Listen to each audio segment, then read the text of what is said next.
Come to order. Members, take your seats.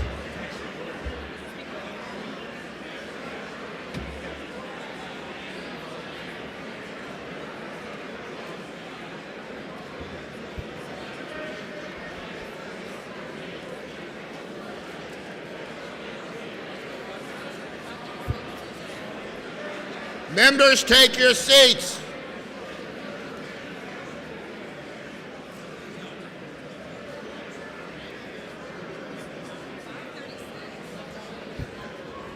The chair recognizes a member from Auburn, Representative Osborne, who moves the House adjourned from the session of January 9, 2025. Are you ready for the question? All those in favor say aye.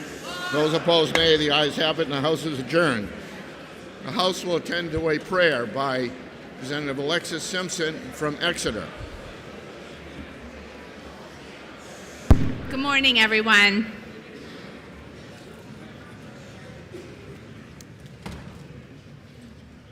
Let us take a moment to bring our hearts together. I usually have a few minutes to prepare, but I'm on the fly today, so let's first just all take a deep breath together. Great. Okay. Let us pray. Eternal One, we give you thanks for bringing us all to this space together. We know we all come with other people and other communities on our minds, and we ask you to hold all those dear that we are praying for and thinking of this morning as we do our work together. We pray that in all that we do today, we would remember the sacred in each of us when we are speaking together. And we pray that our work will be efficient today so that we may be safe in our travels home. Please protect all those who are working to keep the roads safe for us and who are making the food for us today and who are keeping our homes warm for us today. May you be present in our time, in our speeches, in our conversations, in our thoughts, and in our votes. And we all say together, Amen.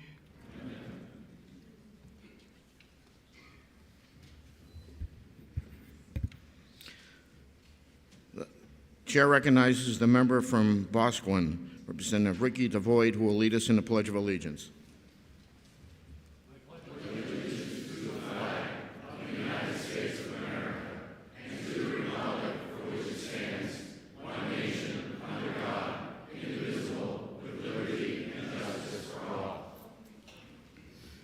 The chair recognizes Melissa Elsman from Concord, who will now sing our national anthem.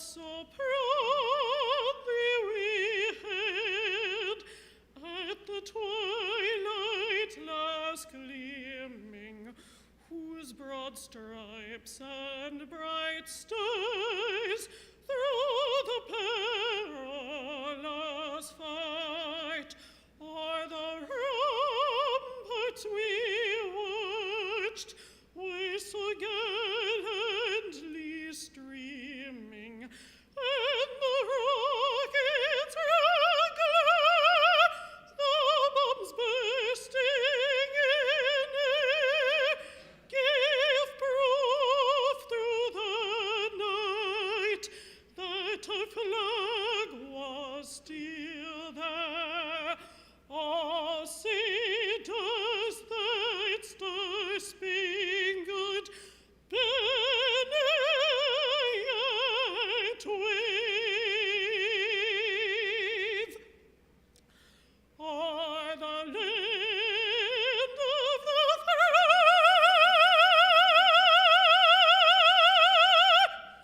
and the home of the brave.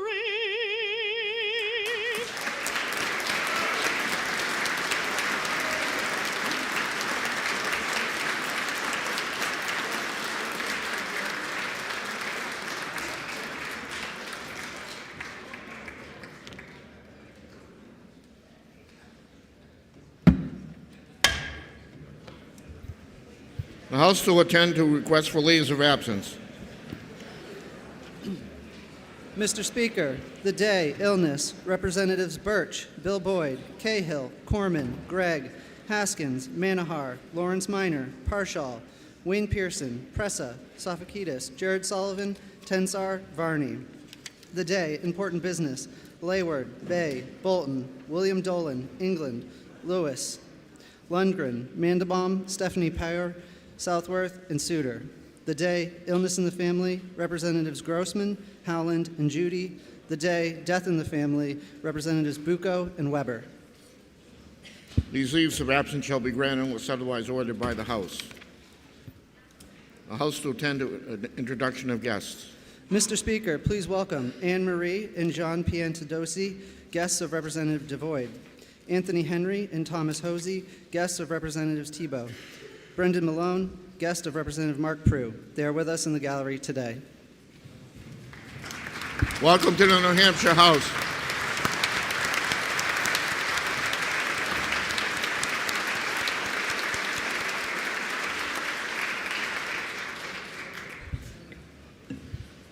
Before we go on, a lot are wondering how the day is going to go. We do have a number of debates, so the quicker you make your debates, the quicker we can get out of here this afternoon. I'm assuming we'll have to take a lunch break. We'll try and keep it at as short a period as possible, and we're going by what the Weather Service says, that it's supposed to stop snowing around 4 o'clock. We'll see how accurate they are. The House will attend to the consent calendar. Are there any bills to be removed from consent? Mr. Speaker, on the request to withdraw House Bill 476, removed by Representatives Heath Howard, Wade, DeVries, Siebert, Wendy Thomas, Selig, Boschman, Sorensen, Parshall, and DeRoy. Are there any other bills to be removed from consent?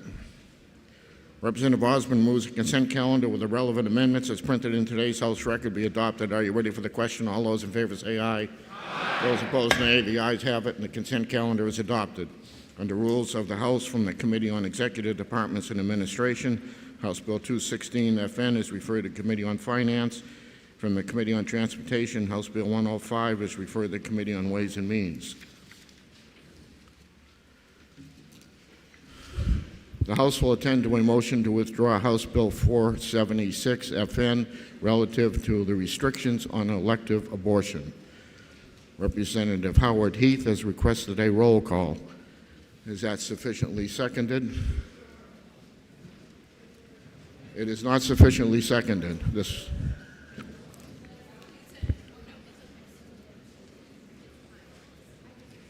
The motion before us is to withdraw House Bill 476 FN relative to restrictions on elective abortion. Are you ready for the question? Roll call was just requested. It was not sufficiently seconded. Would you like a division? A division has been requested. Members, take your seats.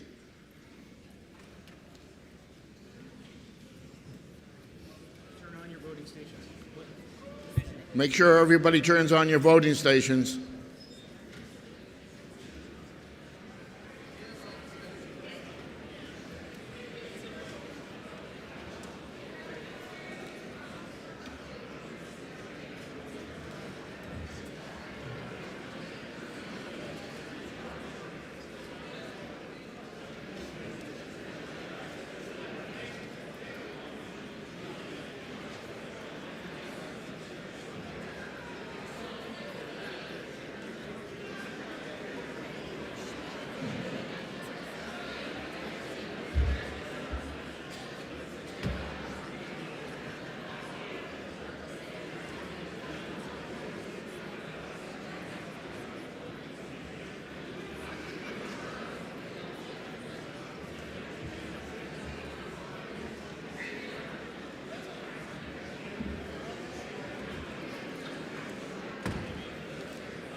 All right, the motion before us is to withdraw House Bill 476.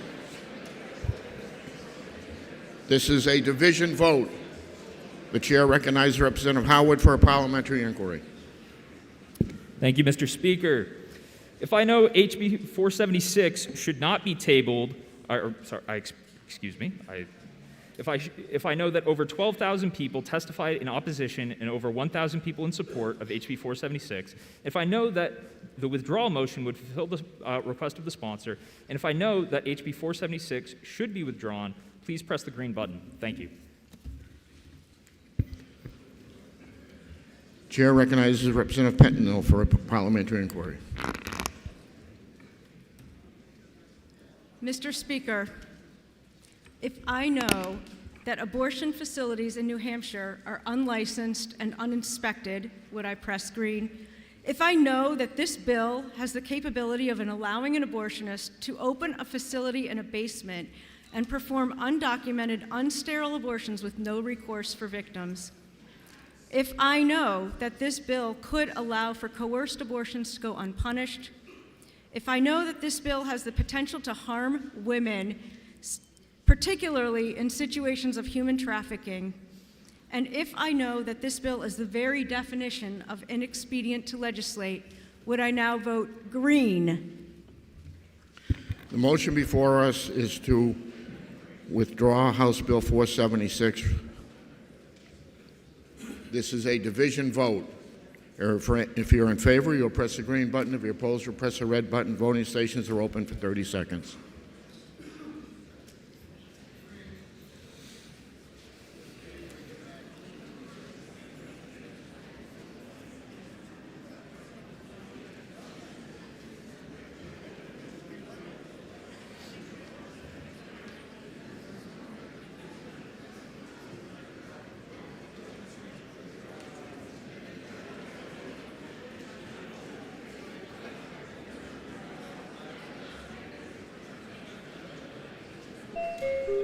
Representative Vale.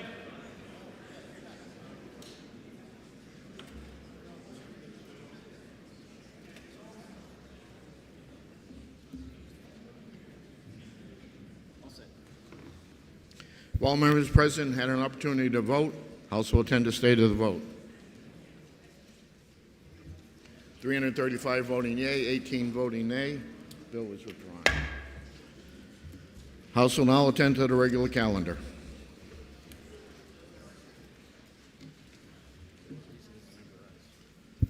For what reason does a member rise? Mr. Speaker, I move to reconsider the vote on House Bill 476, and I request a roll call vote.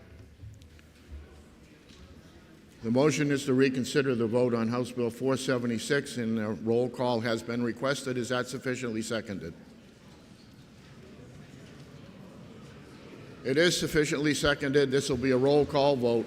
Members, take your seats.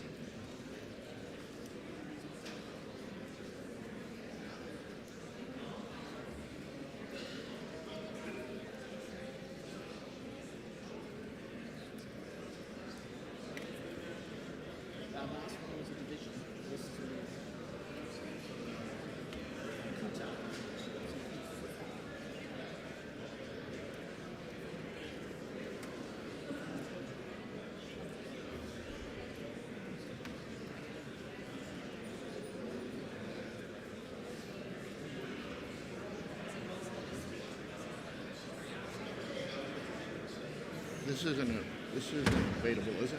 This isn't debatable. The reconsideration motion itself is, the underlying bill is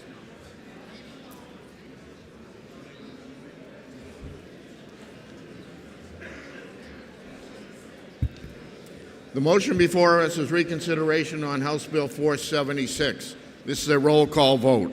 If you're in favor, you'll press the green button. If you're opposed, you'll press the red button. Voting stations are open for 30 seconds.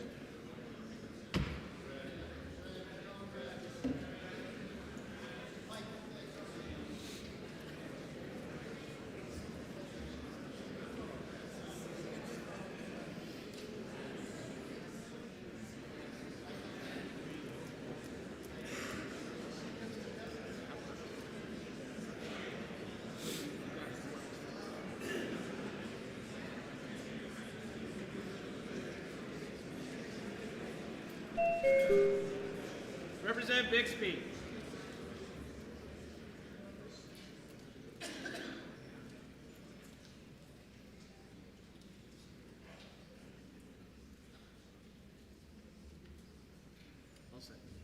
If all members present had an opportunity to vote, House will tend to stay to the vote. 15 voting yea, 340 voting nay. Reconsideration fails. We have on House Bill 511, there's a division on the amendment, no speaking, and then on the overall bill, Osborne for parliamentary.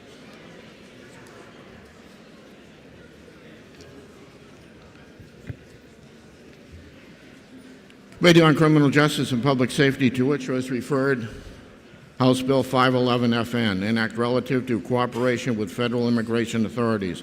Considered the same, report the same with the following amendment. Recommendation the bill ought to pass with amendment. Senator Terry Roy for the committee. The amendment is 0079H. There's a request for a division on And there is a request for a division on the amendment. Members, take your seats.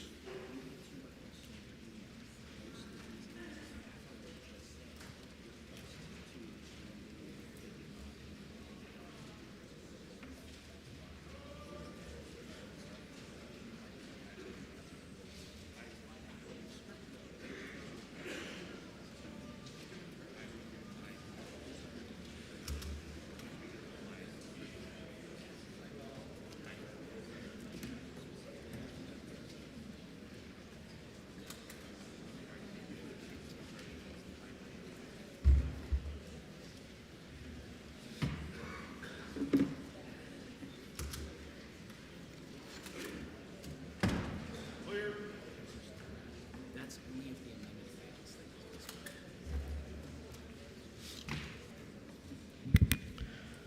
All right, the motion before us is on the amendment. It's a division vote. The amendment is 0079H, printed in House Record 10, page 33 through 35. This is a division vote. If you're in favor, you'll press the green button. If you're opposed, you'll press the red button. Voting stations are open for 30 seconds.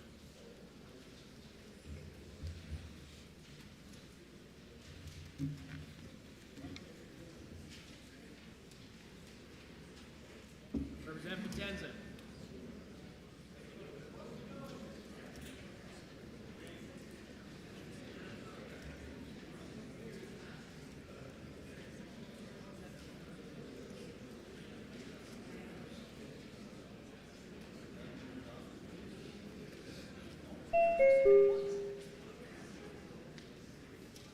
Representative Freeman.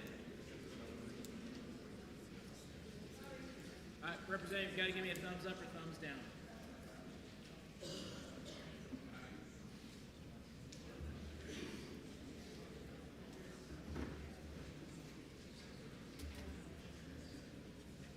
Representative Markle.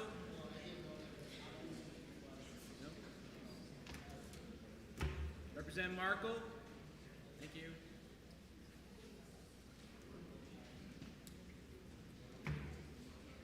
Representative Perez.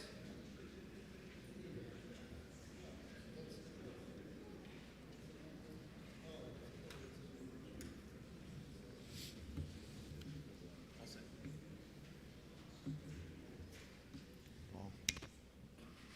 Yeah, you're all set. Thank you. If all members present had an opportunity to vote, House will attend to stay to the vote. 356 voting yea, 0 voting nay.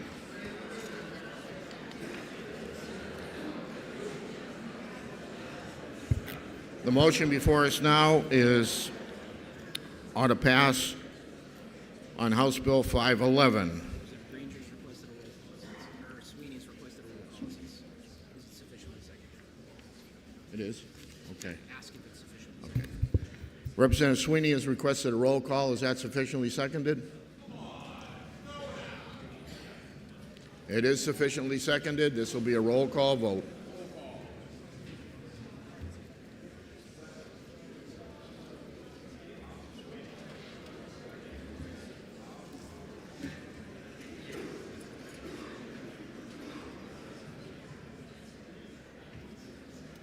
Paul, this is the motion, the OTPA, not the amendment.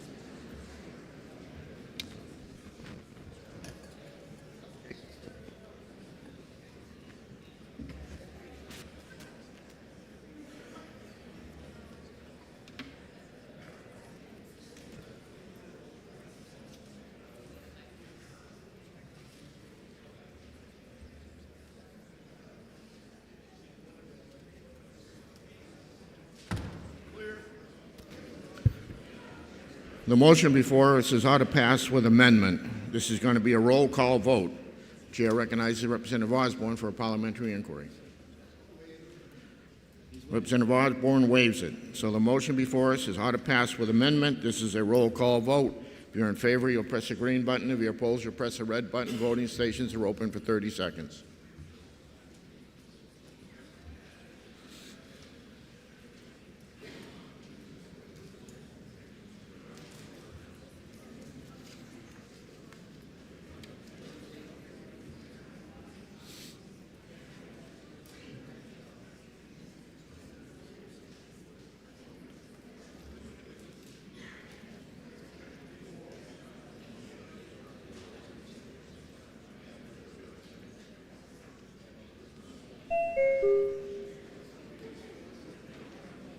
Representative Markle.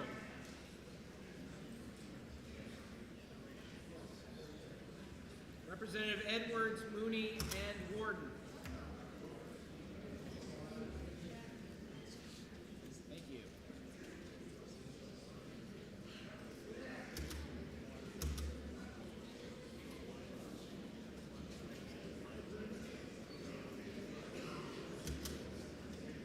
Representative Tejas.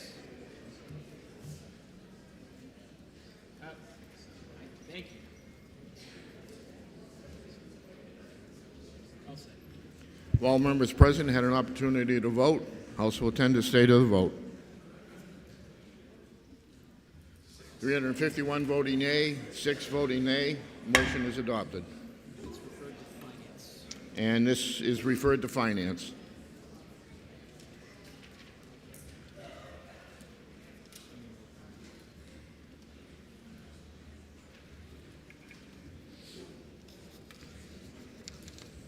Majority Committee on Education Policy and Administration, to which was referred House Bill 71FN, an act prohibiting the use of the facilities of a public elementary school, a public secondary school, or an institution of higher education to provide shelter for aliens who have not been admitted into the United States.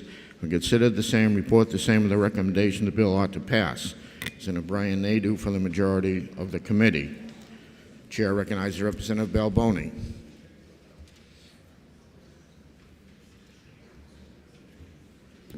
Thank you, Mr. Speaker. I rise today in opposition to HB 71. This bill would effectively ban public schools from offering shelter to undocumented people by threatening to withhold state financial assistance to those schools that do.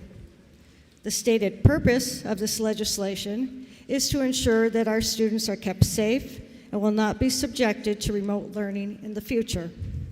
However, there is no exception that schools may provide shelter in times of need when the buildings are empty and not being used for student programming, such as during vacation and summer breaks. This is an attempt to undermine local control, as it is the responsibility of the community to determine the usage of the buildings they own and provide for the safety and education of students in their public school system. This bill is unnecessary and attempts to solve a problem in our state that does not exist. It mirrors the language of the failed 2023 Federal Schools Not Shelters Act. Currently, New Hampshire is not dealing with a massive influx of undocumented people who need emergency shelters. According to the New Hampshire Department of Health and Human Services, this legislation could be in direct conflict with current federal guidance on providing shelter, as well as with federal funding and grant obligations. The department could potentially lose $12 to $18 million of federal funds per year from the Office of Refugee Resettlement and the Department of Housing and Urban Development.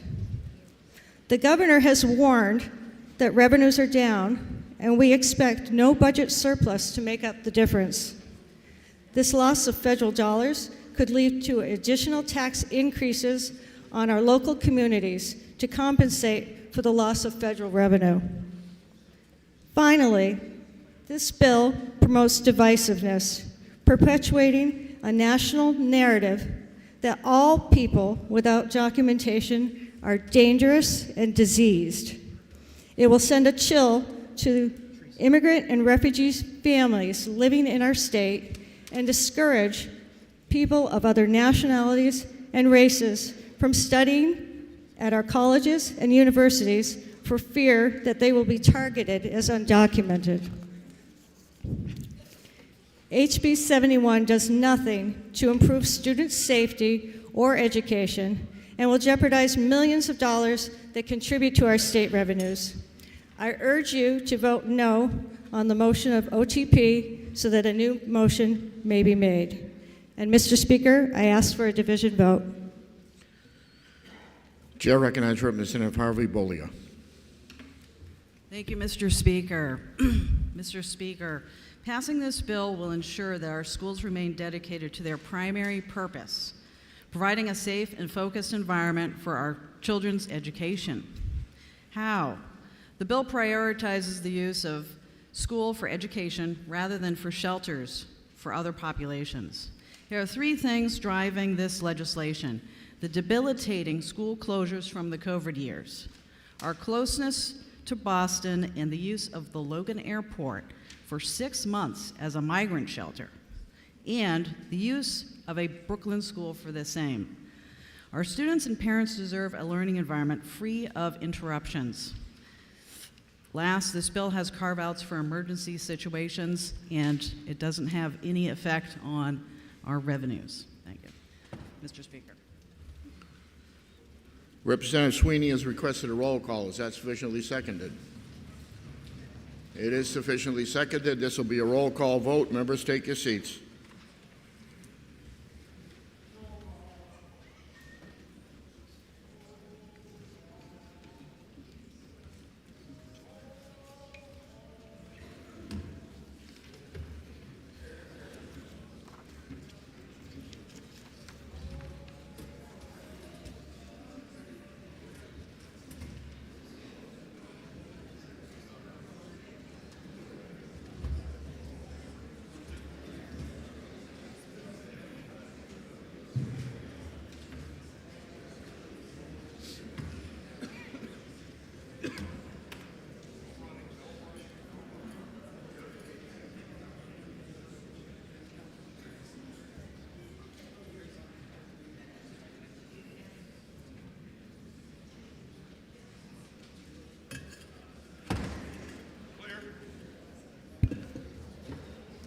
The motion before us is ought to pass on House Bill 71.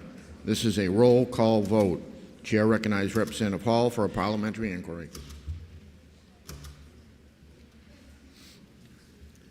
Thank you, Mr. Speaker. Mr. Speaker, banning the use of public schools and higher education institutions from being used to shelter undocumented persons, even when the buildings are empty for extended periods of time, demonstrates a lack of basic humanity. And furthermore, if I know that HB 71 interferes with local government's ability to effectively govern and make decisions about their own buildings. And finally, if I know that it is estimated that this legislation would result in loss of $12 to $18 million a year in federal funding, resulting in a downshift to local taxpayers. But now press the red button so that another motion can be made. Chair recognizes Representative Freeman for a parliamentary inquiry. Thank you, Mr. Speaker. Mr. Speaker, if I know that all of us are committed to keeping our school-age children, teachers, and support staff safe while they are in our public schools, and if I further know that many unvetted individuals have been allowed to cross our borders over the past 3 years, I would then implore all of you and all of us to protect our children and vote green on this common sense piece of legislation. The motion before us is ought to pass on House Bill 71. This is a roll call vote. If you're in favor, you'll press the green button. If you're opposed, you'll press the red button. Voting stations are open for 30 seconds.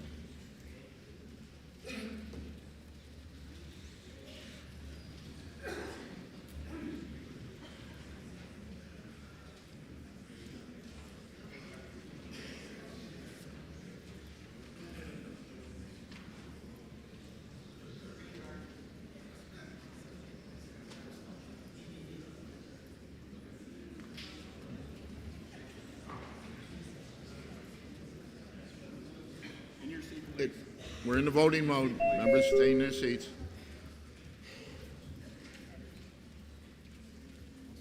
If all members present had an opportunity to vote, House will attend the state of the vote. 211 voting yea, 146 voting nay. Motion is adopted. And this is being referred to Finance. Mr. Clerk.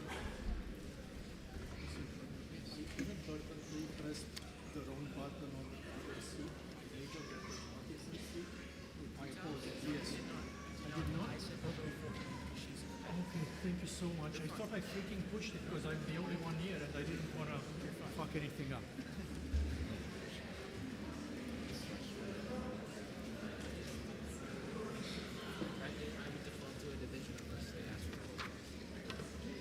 Majority Committee on Education Policy Administration, to which was referred House Bill 129 FN, relative to the definition of the term evidence-based within public education. Considered the same, report the same with the recommendation the bill ought to pass. Representative Margaret Dry for the majority of the committee. Minority of the committee, having considered the same, being unable to agree with the majority, report with the following resolution: resolved that it is inexpedient to legislate. Representative Lorraine Seelig for the minority of the committee. Chair recognizes Representative Seelig.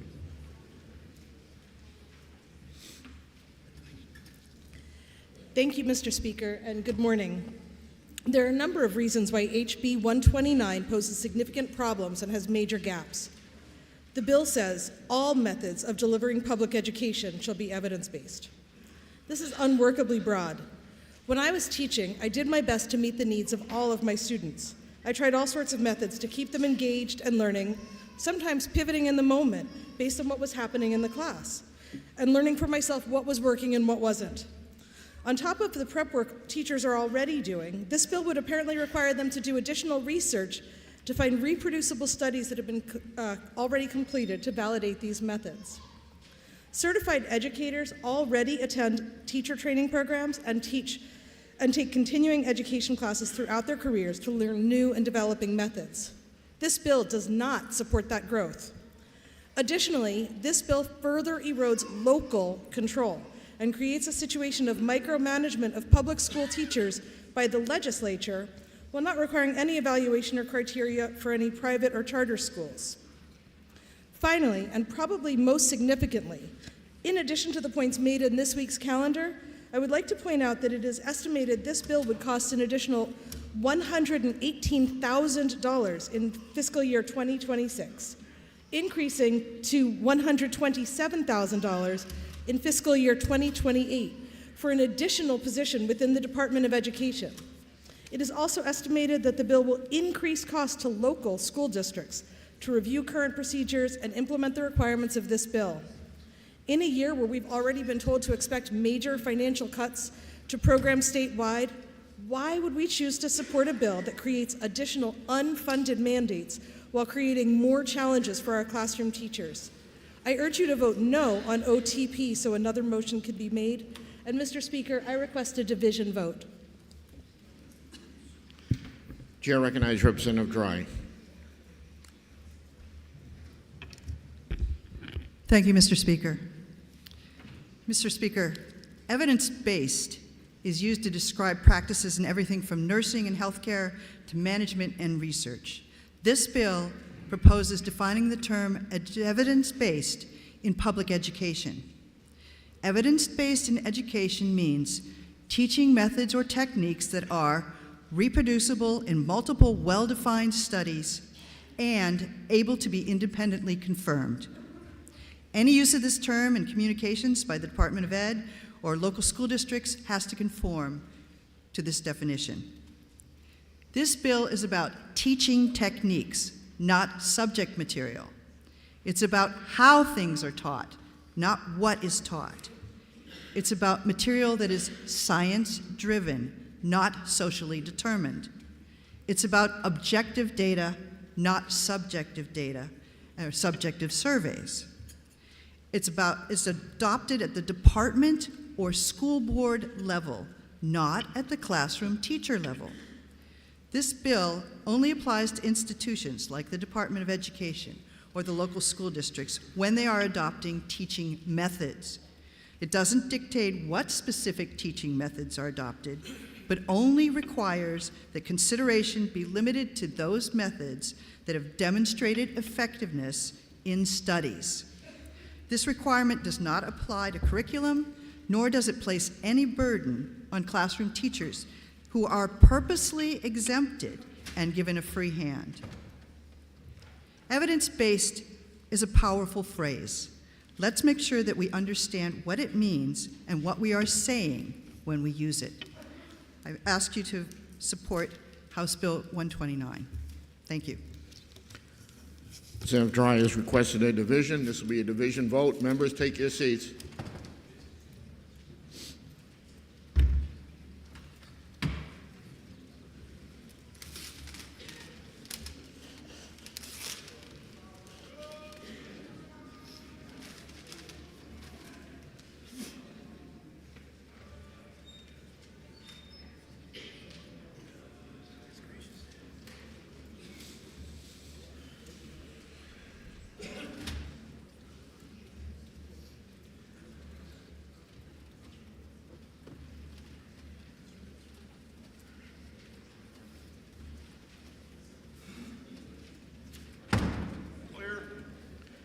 The motion before us is ought to pass on House Bill 129. This is a division vote. Chair recognizes Representative Cornell for a parliamentary inquiry. Thank you, Mr. Speaker. If I know that House Bill 129 takes away the flexibility of an educator in their classroom and does limit their instructional choices that are needed to meet the diverse needs of students in a classroom, and if I know that this bill takes away our cherished local control, and if I know that this unfunded mandate downshifts even more costs to local taxpayers who are already paying large property taxes, would I now push the red button to defeat the ought to pass motion? Thank you. Chair recognizes Representative Terry for a parliamentary inquiry.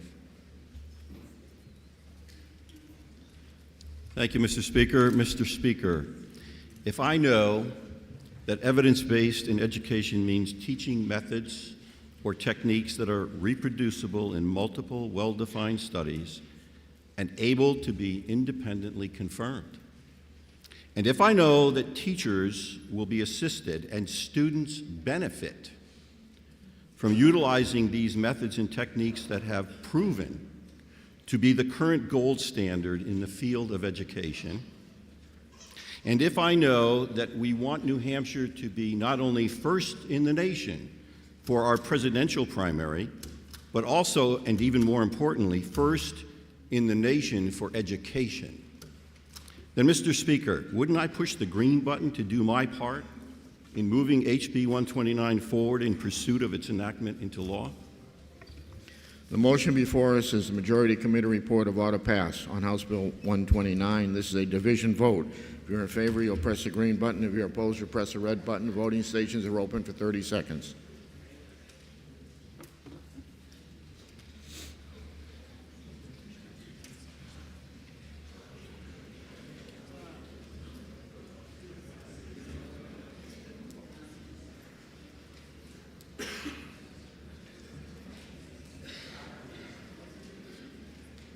Representative Potenza.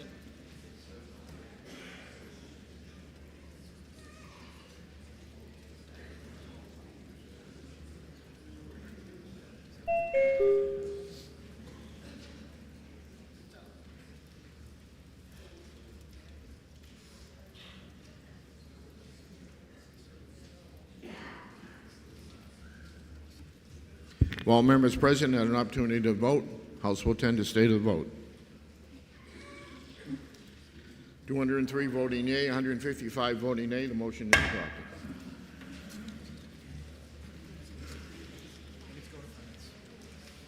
And this also goes to finance.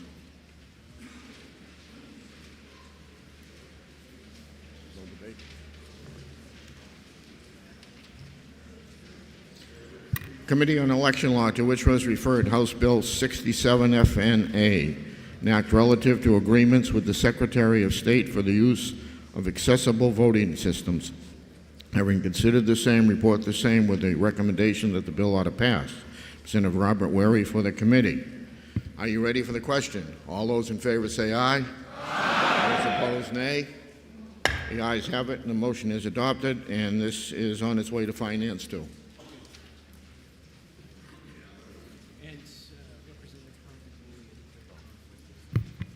And Representative Harvey Bolia declared a conflict and did not participate in the vote.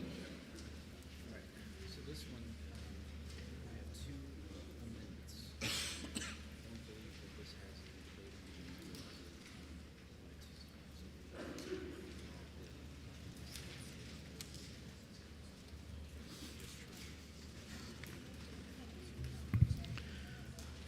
The majority committee on election law, to which was referred House Bill 340 FN, an act relative to the electioneering by public employees. Having considered the same, report the same with the following amendment. Recommendation that the bill ought to pass with amendment. The amendment is 0029H, printed in House Record 10, pages 32 through 33. Are you ready for the question on the amendment? All those in favor say aye. Aye. Those opposed, nay. The ayes have it, and the amendment is adopted. Second reading open for further amendment. Representative Berry offers floor amendment 0274H. It's in your seat pockets. Are you ready for the question on the amendment? All those in favor say aye. Aye. Those opposed, nay. The ayes have it, and the amendment is adopted. The motion before us now is ought to pass as amendment. Chair recognizes Representative Muirhead.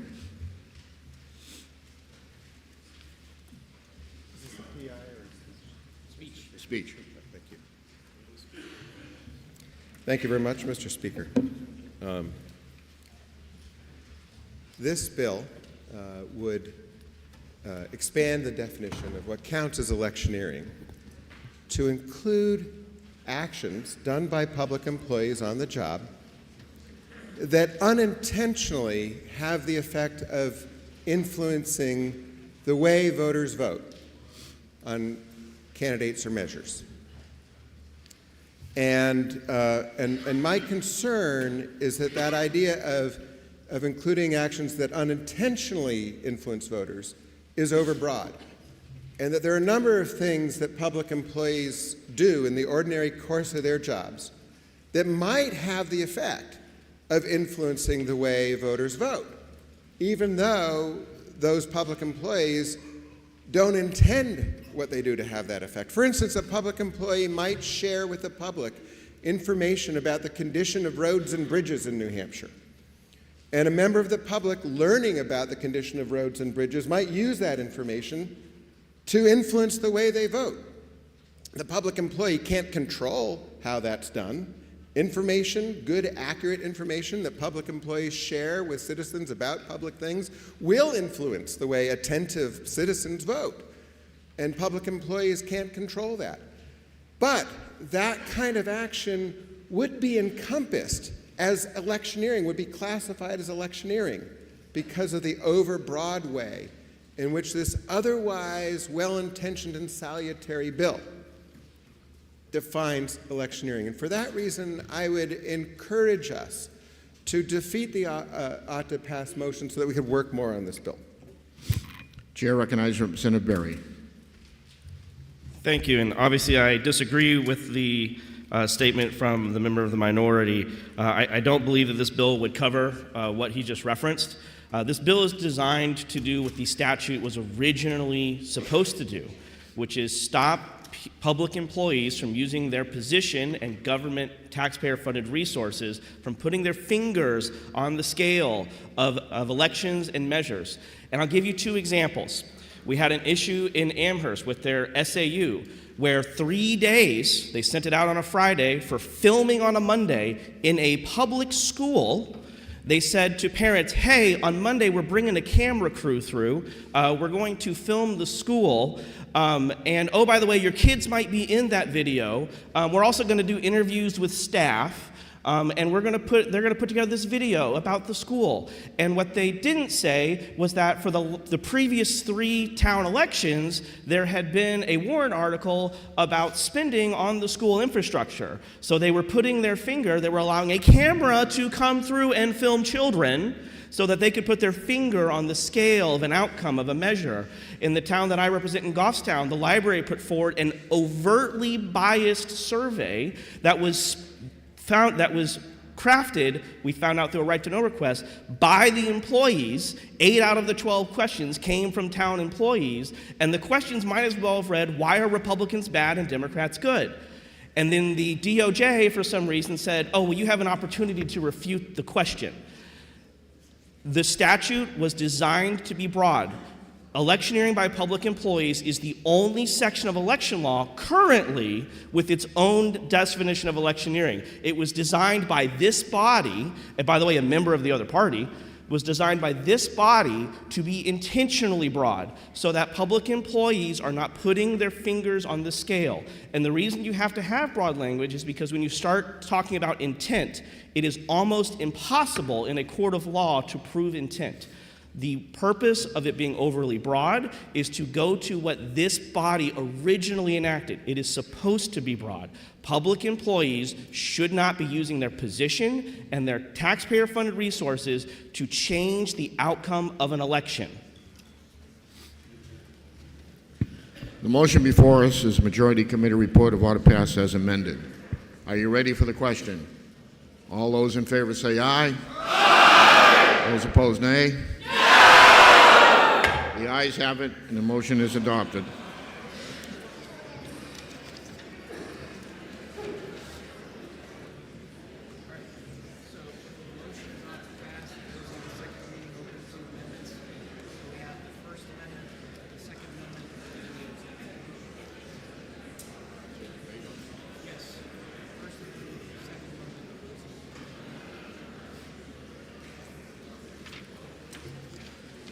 Majority of the Committee on Housing, to which was referred House Bill 60, an act relative to determination of tenancy at the expiration of tenancy or a lease term. When considered the same, report the same with the recommendation the bill ought to pass.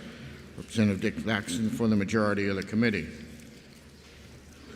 Minority of the committee, having considered the same, being unable to agree with the majority, report with the following resolution: resolved that it is inexpedient to legislate. Representative David Page for the minority of the committee.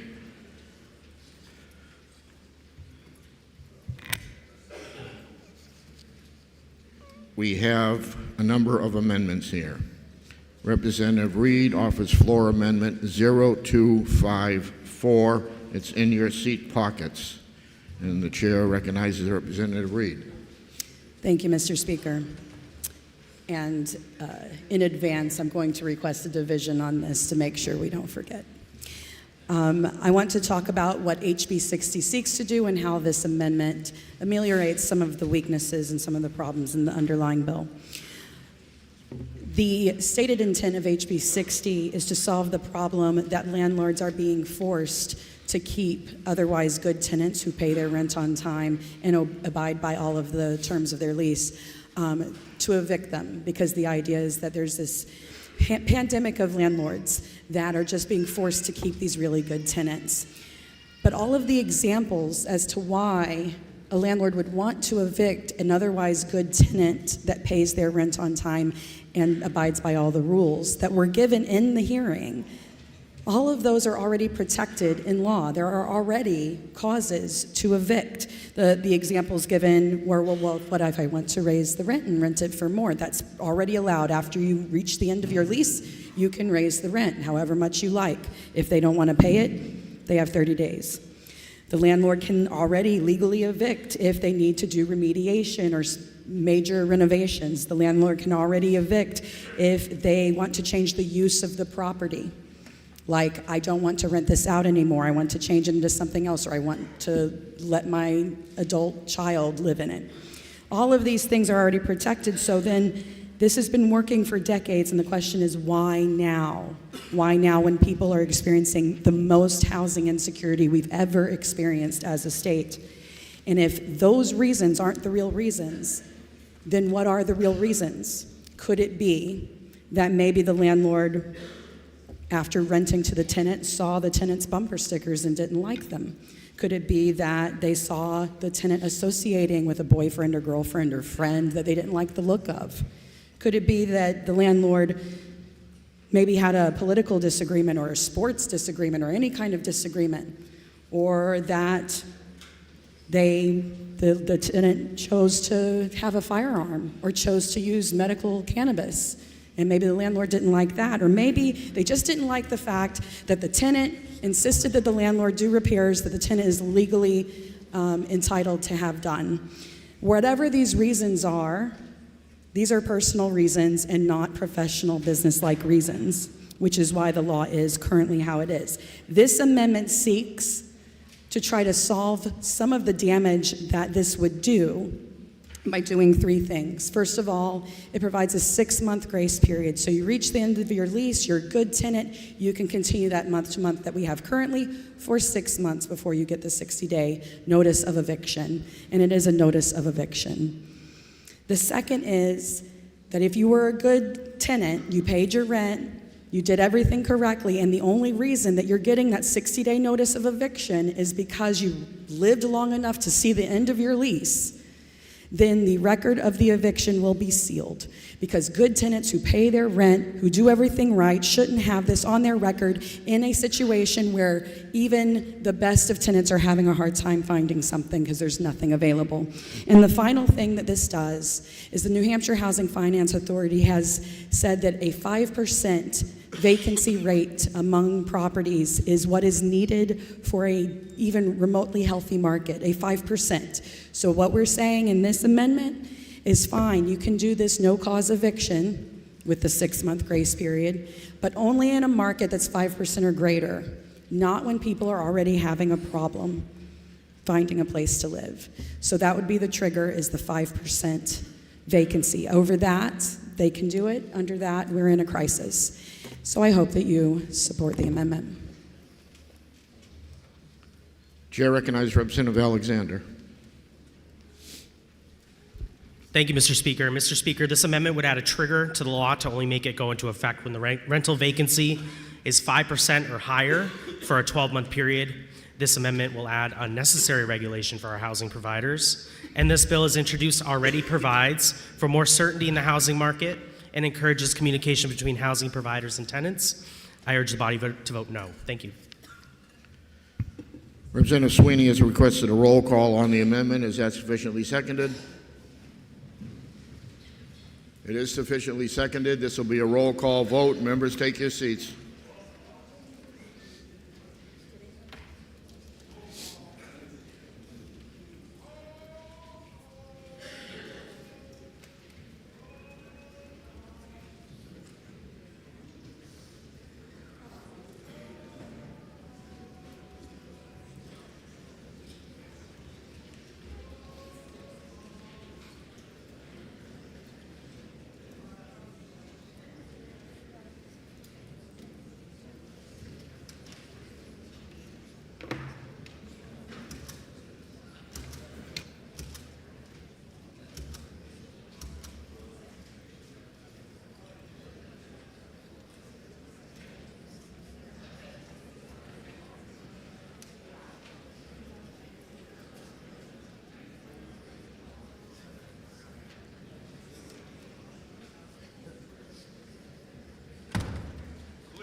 The motion before us is Reed Floor Amendment 0254. This is a roll call vote. Chair recognizes Representative Reed for a parliamentary inquiry. Thank you, Mr. Speaker. If I know that we are in the worst housing crisis this state has ever seen, with the most housing insecurity that this state has ever seen, with the highest rate of increase in homelessness that any state is seeing at all, and if I further know that although I understand that landlords may not want to keep tenants that they personally dislike in housing for year upon year upon year, that this is not the time in a 0.6% vacancy to make housing more insecure for the people who have to work in this state. And finally, if I know that the bill with this amendment passing would still allow those landlords to kick out tenants they don't like for personal reasons, but would say that there would be a 6-month grace period, that the record of eviction would be sealed for good tenants, and would only go into effect if we finally get to that 5% we're supposed to be at, would I now press the green button and pass the amendment to make this a much more reasonable bill? Chair recognizes Representative Alexander for a parliamentary inquiry. Thank you, Mr. Speaker. Mr. Speaker, if I know this bill is carefully drafted and adds certainty to a volatile and unpredictable housing market for both housing provider and tenants, and if I know this bill is a good bill as is and no changes are needed, would I then press the red button? Thank you. The motion before us is the Reed Floor Amendment 0254. This is a roll call vote. If you're in favor, you'll press the green button. If you're opposed, you'll press the red button. Voting stations are open for 30 seconds.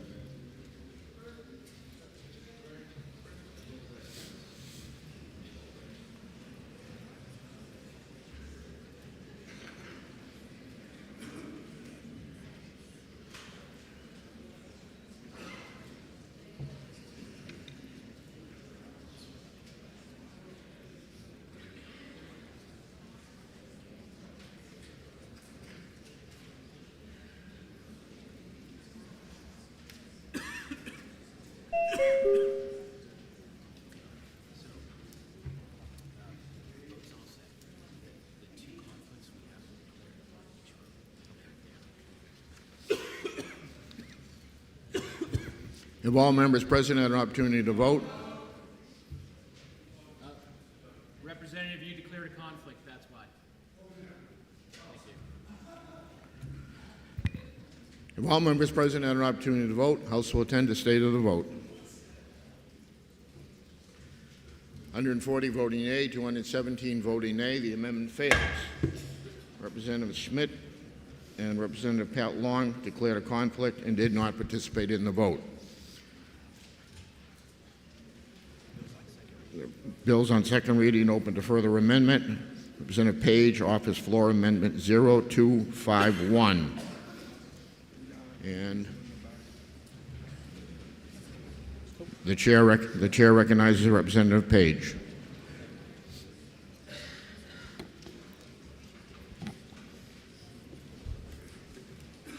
Thank you, Mr. Speaker. Like many of us in this citizen legislature, I wear a lot of hats. First and foremost, I'm the proud dad of 2 amazing kids. I'm a businessman, I volunteer in my community, and I'm also a housing provider. I'm a small mom and pop landlord, just like the folks this bill is meant to protect. As I offer this amendment, I want to be clear. I understand the challenges that this bill is trying to address.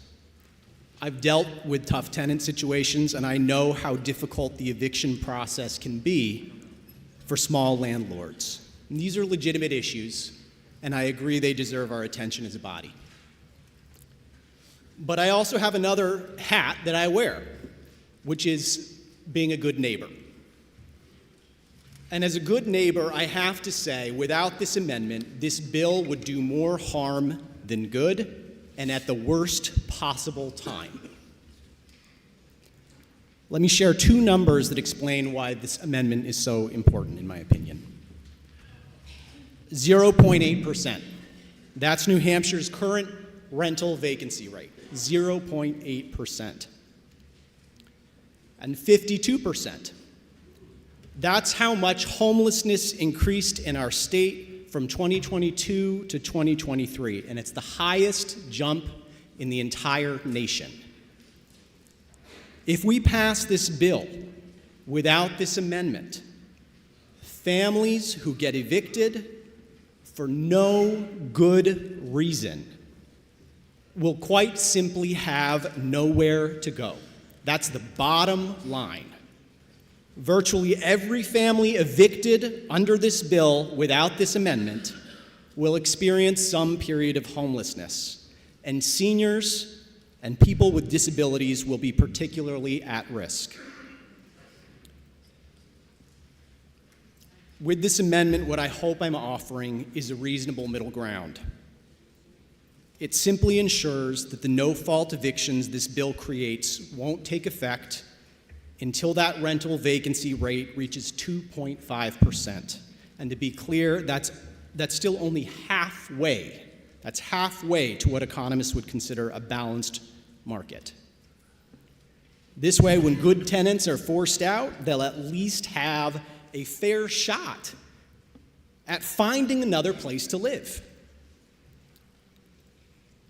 So I understand and I'm sympathetic to the goals of the underlying bill, but I also believe that folks who have done absolutely nothing wrong deserve a fighting chance to stay housed, especially at this moment where we have the fastest growing ranks of homeless people in the country.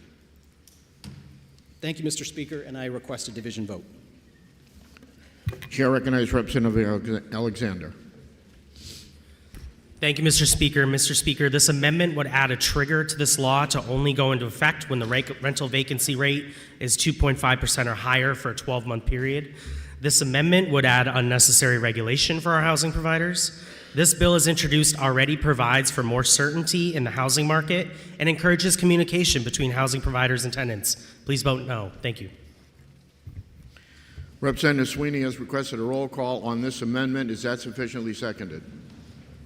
It is sufficiently seconded. This will be a roll call on the amendment. Members, take your seats.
The motion before us is the Page Floor Amendment 0251. This is a roll call vote. Chair recognizes Representative Hagner for a parliamentary inquiry. Thank you, Mr. Speaker.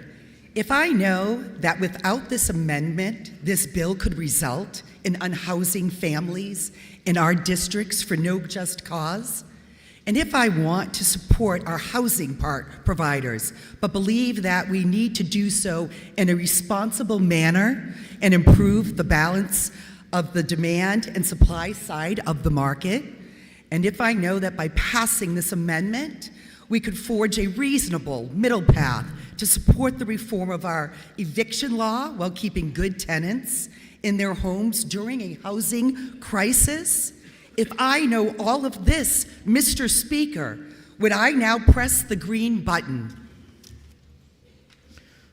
Chair recognizes Representative Alexander for a parliamentary inquiry. Thank you, Mr. Speaker. Mr. Speaker, if I know this bill is carefully drafted and adds certainty to a volatile and predictable housing market for both housing provider and tenants, if I know this bill is a good bill as is and no changes are needed, would I then press the red button? Thank you. Motion before us is the Page Floor Amendment 0251. This is a roll call vote, and if you're in favor, you'll press the green button. If you're opposed, you'll press the red button. Voting stations are open for 30 seconds.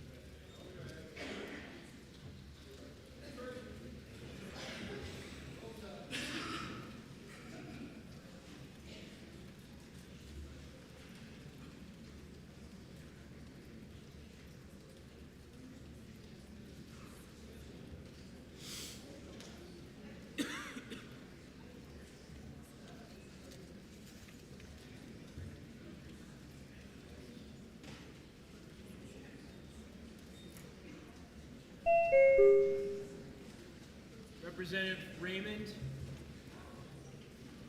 Representative Malone.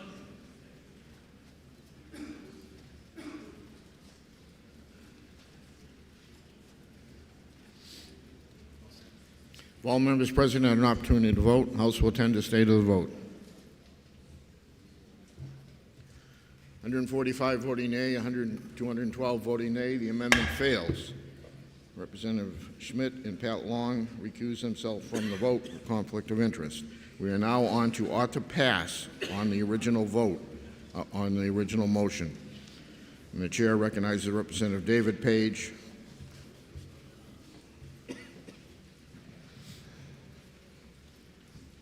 Thank you, Mr. Speaker.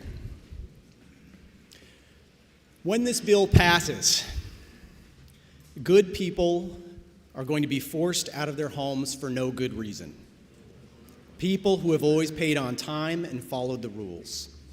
People who have lived in the same spot for decades on a month-to-month lease, suddenly learning they have 60 days to rearrange their entire life.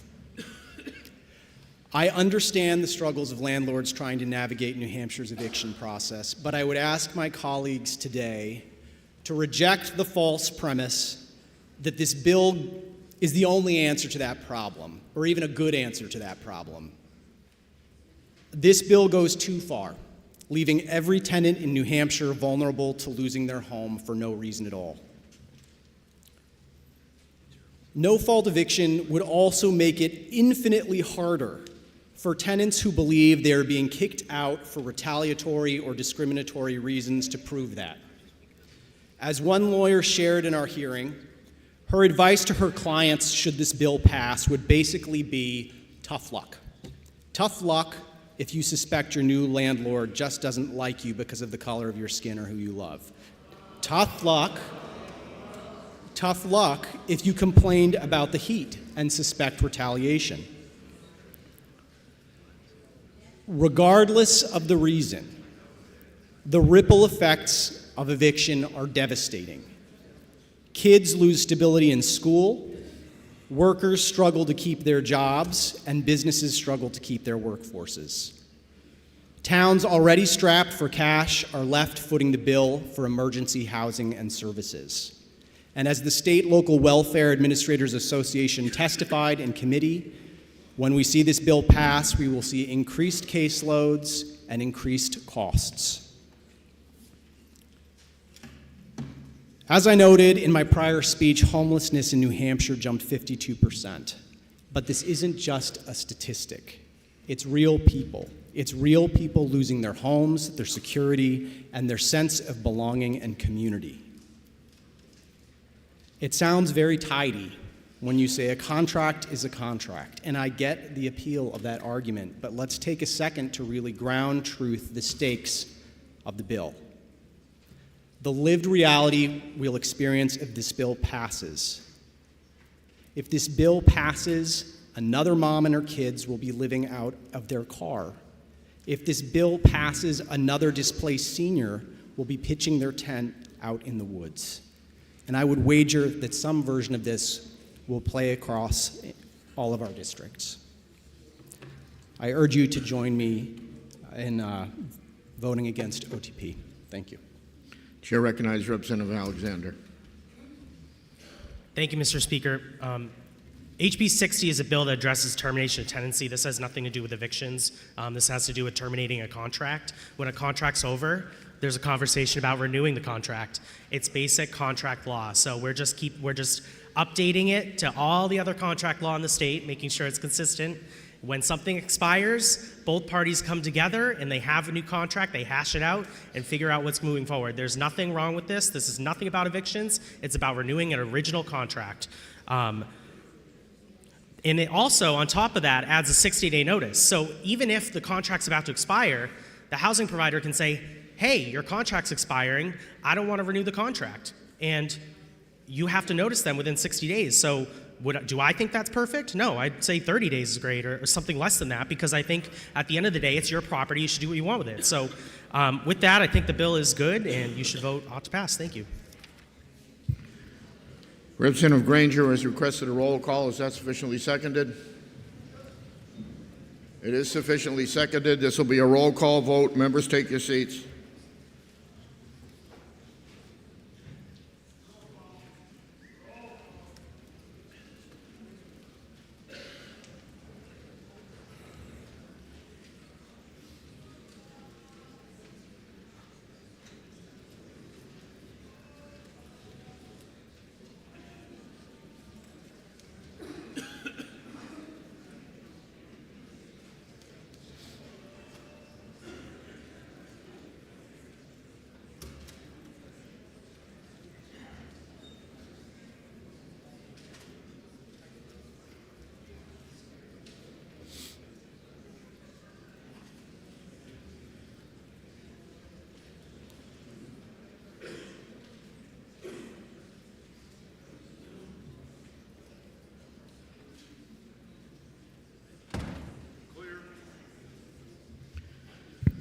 The motion before us is the Majority Committee report of ought to pass in House Bill 60. This is a roll call vote. Chair recognizes Representative Gibbs for a parliamentary inquiry.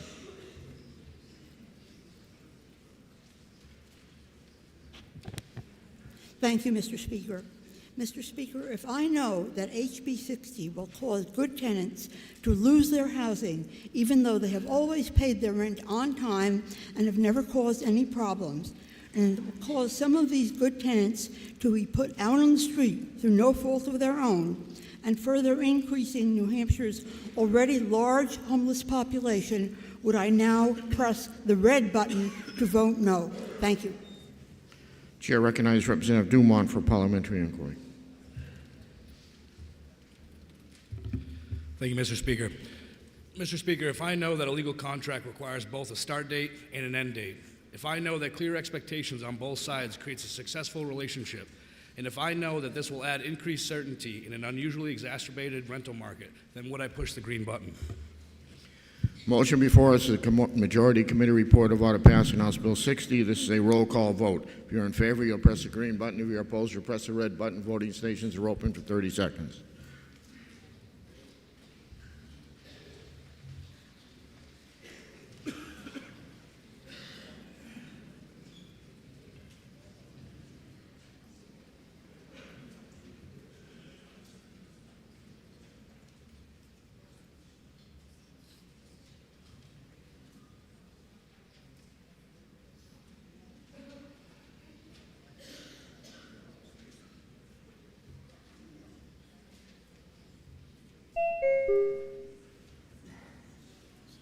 While members present had an opportunity to vote, House will tend to stay the vote.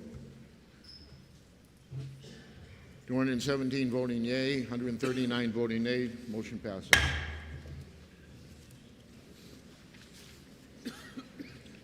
And Representative Smith and Representative Pat Long declared a conflict of interest and did not vote.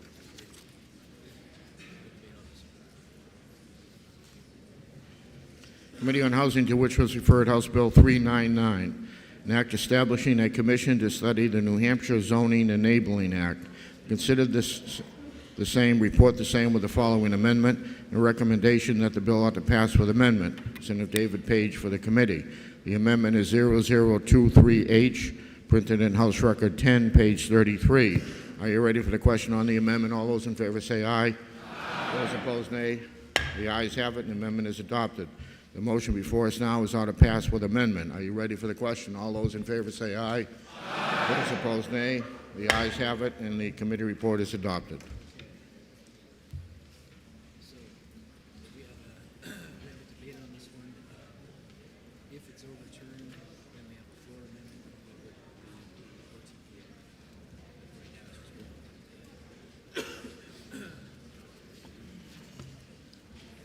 Majority of the Committee on Housing, to which was referred House Bill 444, Act relative to a tenant's right to notification prior to the sale of a multifamily home.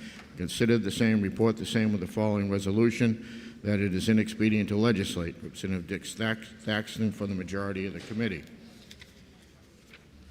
Minority of the committee, having considered the same, being unable to agree with the majority, report with the following amendment and the recommendation that the bill ought to pass with amendment. And Matthew Hicks for the minority of the committee. Chair recognizes Representative Hicks. Thank you, Mr. Speaker. Colleagues, I rise before you today to vote against the ITL motion for House Bill 444. Anyone who has done this work knows there are few perfect bills, and I'll accept that this is not yet a perfect bill. In the education field, we use the expression "not yet" to help students understand that work is needed to improve. Not yet communicates that with effort, improvement is possible, and that putting in work, they will grow as learners. The alternative message is that we don't believe in their ability to grow or to improve. The intent of House Bill 444 is to help renters be aware of the sale of their housing and even allow for the possibility of purchasing their housing, thus increasing home ownership and helping people to live more financially secure lives. Recognizing that the home ownership part of this bill was problematic to some in the Housing Committee, I urge you to focus on the notification part of this bill instead. If a landlord provides notification on the sale of the property, it allows renters to decide whether they are going to begin looking for new housing or just stay put. We have heard many times that when a rental property is sold, it is typical for rents to increase, often substantially and often out of reach. It is also typical for renters to be told only after the sale of a property, providing them no notice that their lives are about to be thrown into potential upheaval. I joined the Housing Committee wanting to work on bills, and I again say to do the work. Supporting an ITL motion on this, right, means that we are not willing to work on this bill. It sends a message to our constituents that we don't actually care about housing. Taking the time to work on it sends a message that we are listening, that we're trying, that we're working for them, and most importantly, that we care about them. A vote to ITL this bill sends the wrong message. Please vote no on this motion so an amendment can be offered that simplifies the bill and helps Granite Staters. A simple notification requirement for landlords is not overly burdensome, and it provides more transparencies for renters about the changes in their housing. Thank you.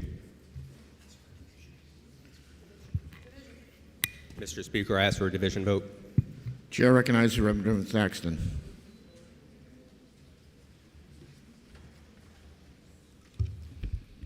Thank you, Mr. Speaker.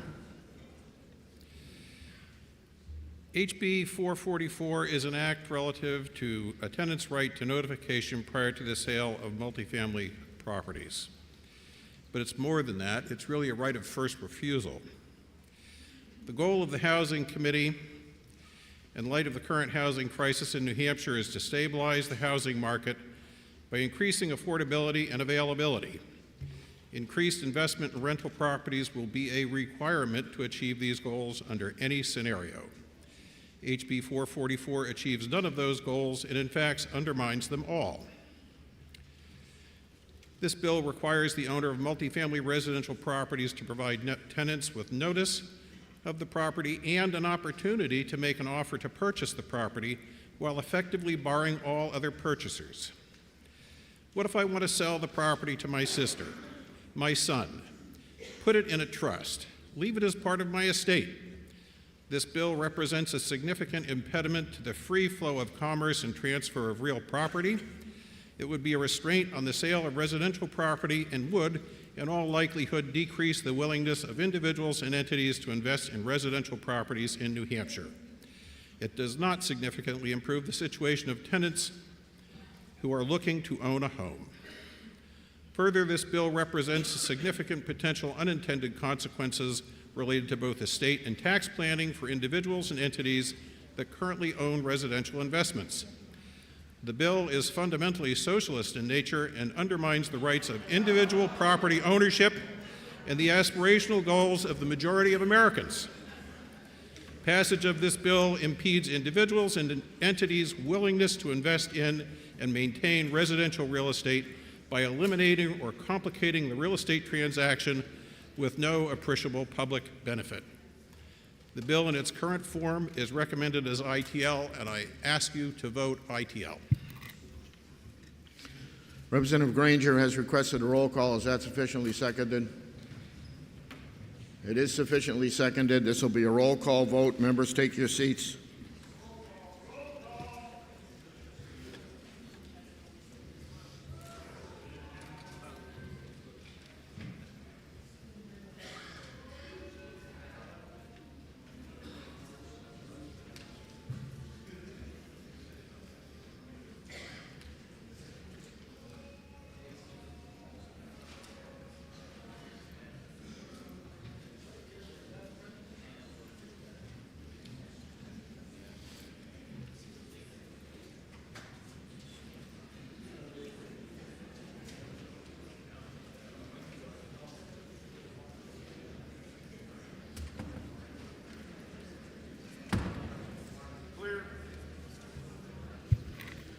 The motion before us is the Majority Committee report of inexpedient to legislate on House Bill 444.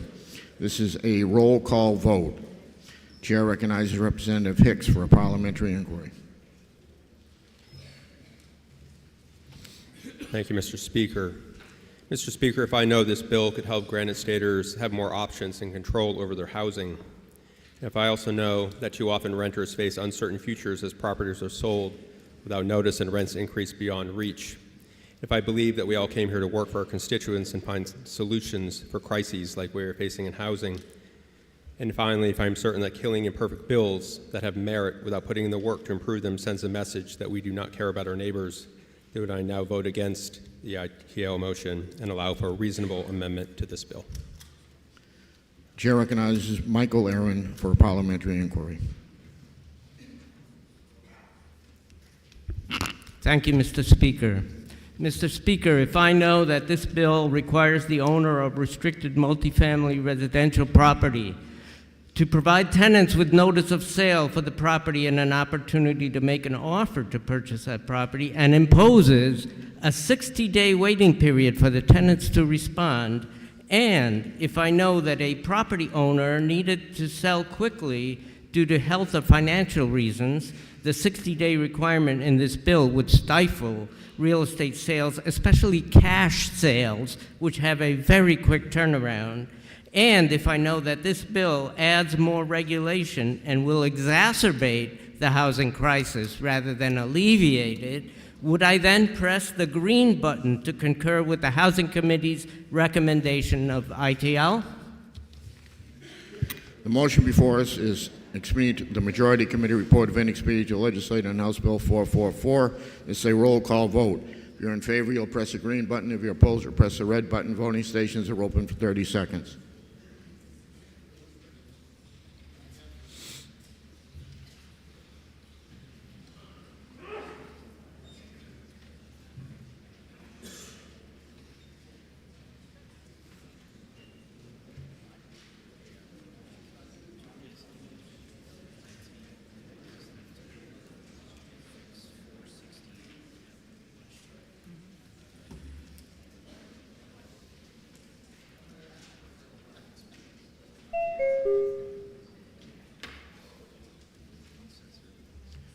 All members present had an opportunity to vote.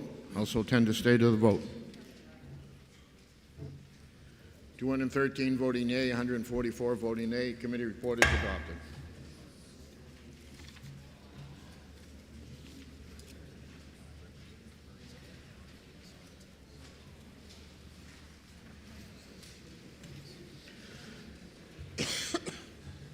Majority of the Committee on Housing, to which was referred House Bill 623 FN, an act relative to prohibiting corporations from purchasing single-family homes for a certain amount of time. Having considered the same, report the same with the following resolution. Resolved that it is inexpedient to legislate. Senator Brian Cole from the majority of the committee. Minority of the committee. Having considered the same, being unable to agree with the majority, report with the recommendation the bill ought to pass. Senator David Page for the minority of the committee. For what reason does a member rise? To make a motion. State your motion. I would like to make a motion to table HB 623. There's a proper motion. Senator Murray moves to table House Bill 623. Representative Sweeney has requested a roll call. Is that sufficiently seconded? It is sufficiently seconded. This will be a roll call vote.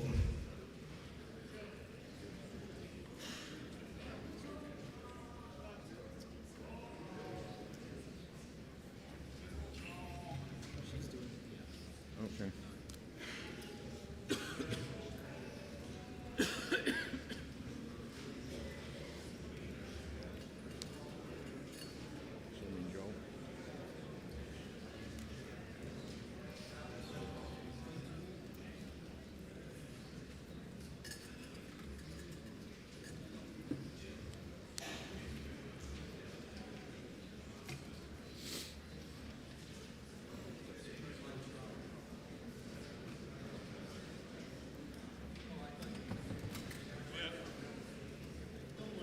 The motion before us is to table House Bill 623.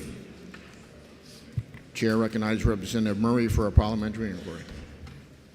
Thank you, Mr. Speaker. Mr. Speaker, if I know that between the year 2020 and 2021, corporate ownership of single-family housing raised by 80% and by 10 to 15% every single year since then.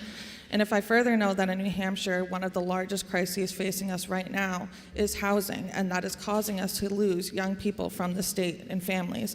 And if I further know that a floor amendment has been drafted to this bill that will allow us to come to consensus on how to move forward on this issue, but that amendment was not able to be submitted in time to be heard today, would I then vote green to table this bill so that amendment can be heard at a later time? Chair recognizes Representative Alexander for a parliamentary inquiry. Thank you, Mr. Speaker. Mr. Speaker, if I know this bill is not a good bill in any form, and I would like to have a vote on the underlying bill to put it to bed, would I then press red on tabling? Thank you. The motion before us is to table House Bill 623. This is a roll call vote. If you're in favor, you'll press the green button. If you're opposed, you'll press the red button. Voting stations are open for 30 seconds.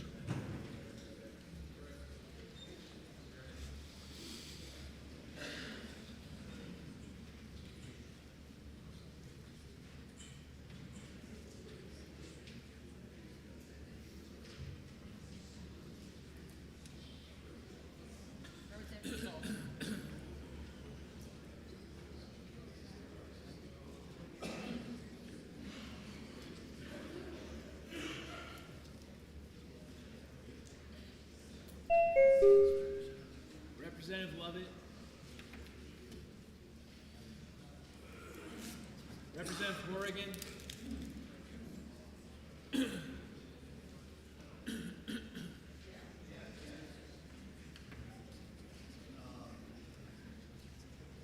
Representative Hill.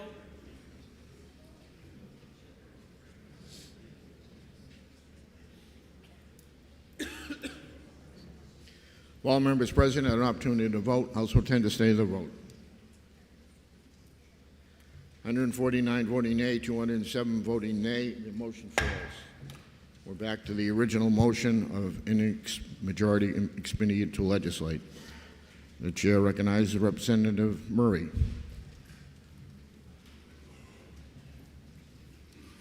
Thank you, Mr. Speaker, and my honorable colleagues. HB 623 attempts to accomplish one simple thing, which is to prevent corporations from outbidding families who are trying to purchase a home.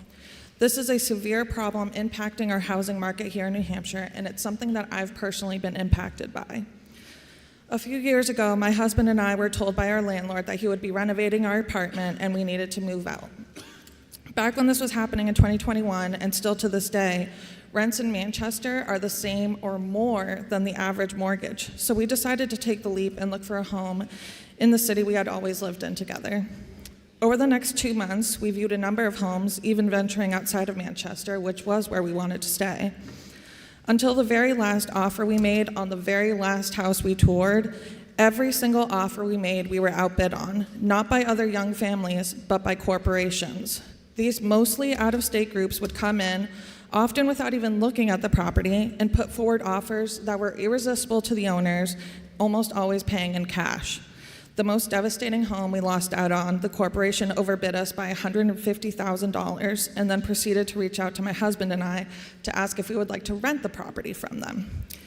This is not a unique story, and this is not only a New Hampshire problem.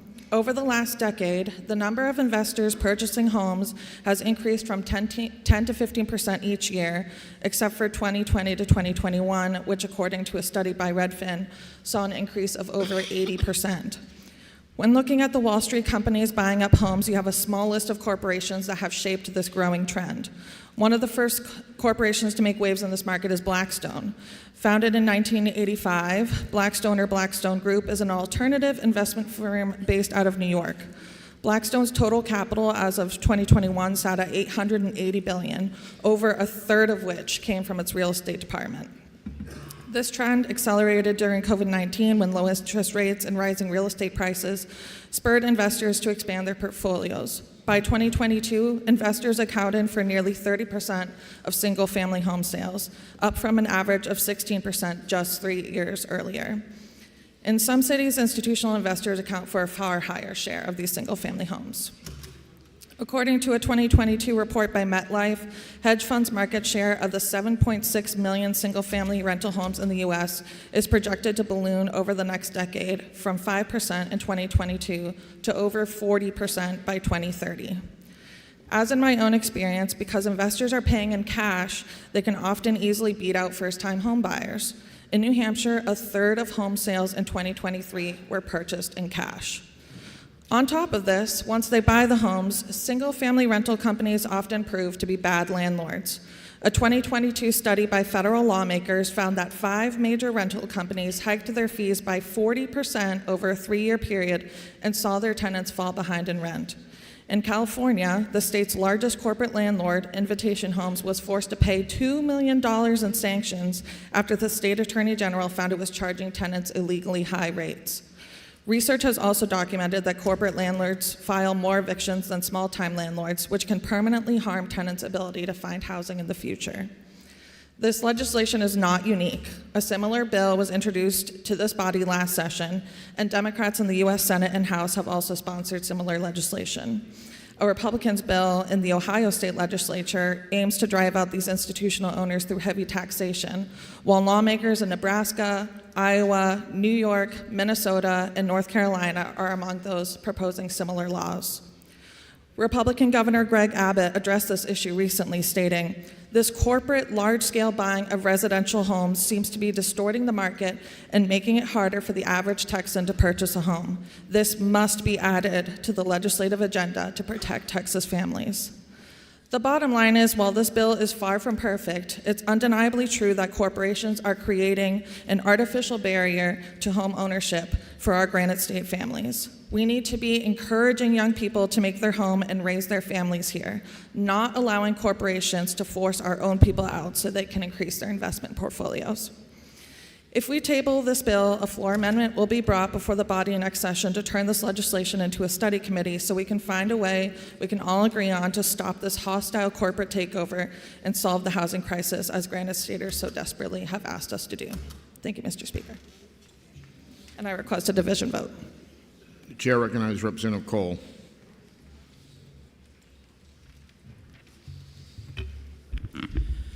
Thank you, Mr. Speaker. I rise today in opposition of HB 623FN, an act that would prohibit corporations and other legal entities from purchasing single-family homes for 90 days. While the intent of this legislation may stem from legitimate concerns, the language in its current form is unworkable, it's overly broad, and it's problematic. This bill does not just target corporations. It encompasses all non-natural persons, including LLCs and nonprofits. This sweeping definition creates unintended consequences that extend far beyond the bill's stated purpose. It would slow property transactions. It would incentivize sellers to wait 90 days to outwait the 90-day restriction period for potentially higher offers. This delay would create additional barriers, not just for corporate buyers, but for other buyers trying to enter the housing market. Furthermore, the bill includes penalties, such as cheating property, to municipalities for violations.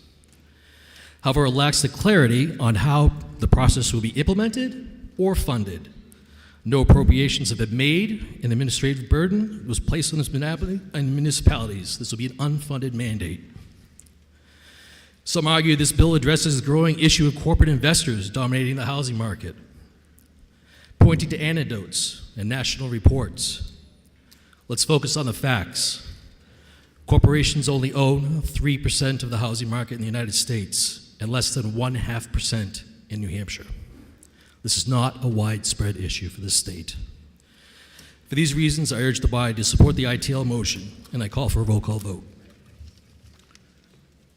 Representative Sweeney has requested a roll call. Is that sufficiently seconded? That is sufficiently seconded. This will be a roll call vote. Members, take your seats.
The motion before us, Majority Committee Report of Inexpedient to Legislate and House Bill 623.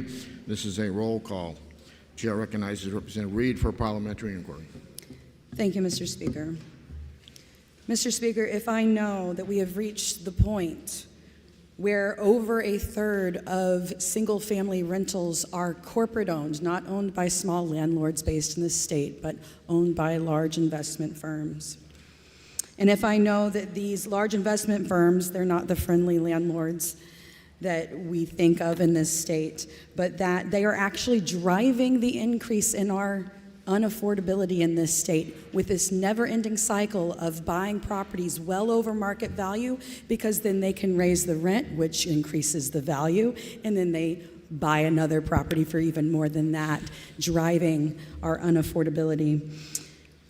And if I know that the market, the free market in housing or anything else, only works when supply and demand are both free to come and negotiate unencumbered, but that when you have people who have to live in a place, that they are coming to that table with their hands tied behind their back, they can't go homeless, they have to accept whatever they're being given.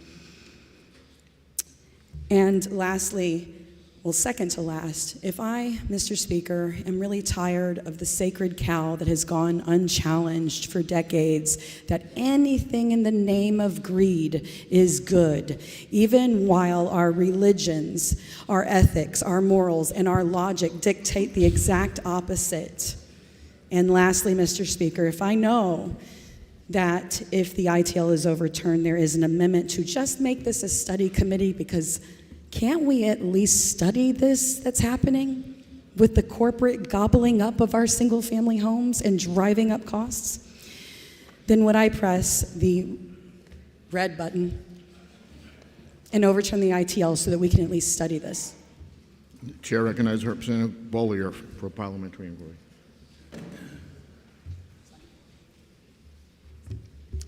Thank you, Mr. Speaker. Mr. Speaker, if I know this bill interferes with a homeowner's right to sell their home to a willing buyer on mutually agreed terms, and if I know this bill would take private property away from small investors who own their property through LLCs, or even local nonprofit organizations that offer their own housing. And if I know this bill would require the Secretary of State to establish an expensive and cumbersome registration system that adds a new layer of red tape to single-family and multifamily housing development, and if I know that ultimately this socialist bill would do nothing to fix our housing shortage, but actually make it worse by stifling investment in new and renovative places for the people of New Hampshire to live, would I now press the green button to support the committee's majority report of inexpedient to legislate? Motion before us is the Majority Committee report of inexpedient to legislate on House Bill 623. This is a roll call vote. If you're in favor, you'll press the green button. If you're opposed, you'll press the red button. Voting stations are open for 30 seconds.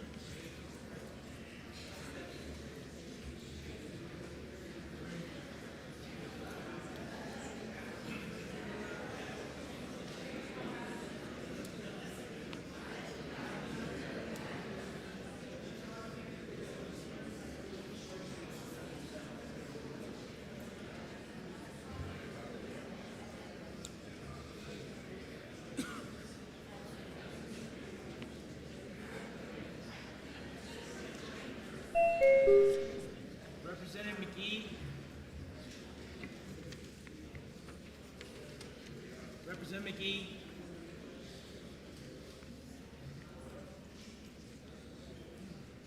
Representative Seibert.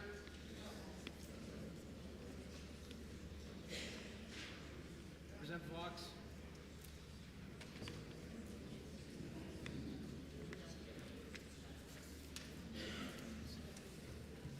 While members present have an opportunity to vote, House will tend to state of the vote.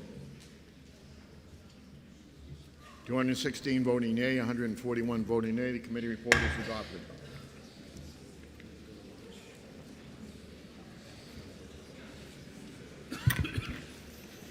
Seeing that, I believe a lot of you will probably be going downstairs for lunch. We're going to take our lunch right now, and we'll come back at 1 o'clock, and we still got 12 bills to go through. 1 o'clock. House be in recess.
Members, take your seats.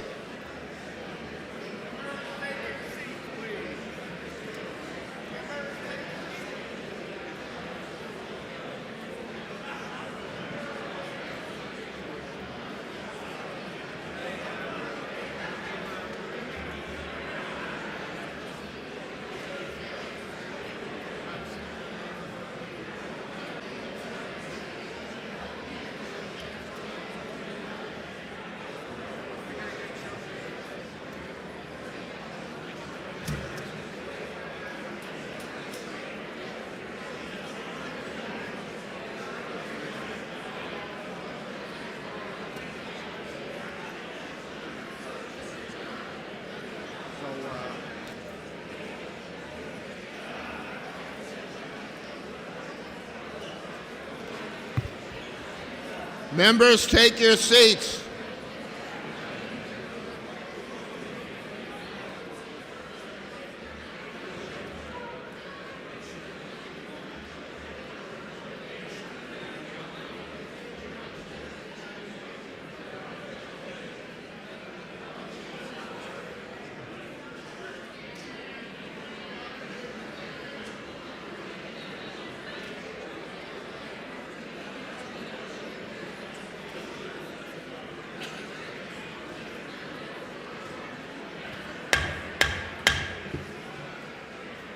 House will come to order.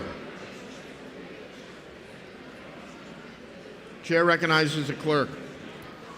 Thank you, Mr. Speaker. From the Chair and the Committee on Ways and Means, pursuant to House Rule 47F, I hereby waive House Bill 105 from the Committee on Ways and Means. John Janigian.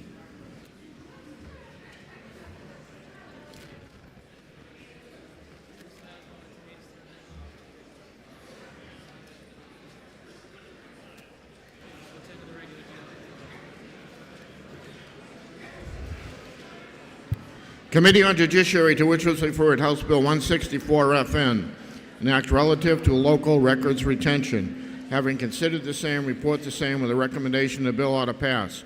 Representative Joe Alexander for the committee. Are you ready for the question? All those in favor say aye. Aye. Those opposed, nay. The ayes have it. The committee report is adopted, and it's on its way to finance.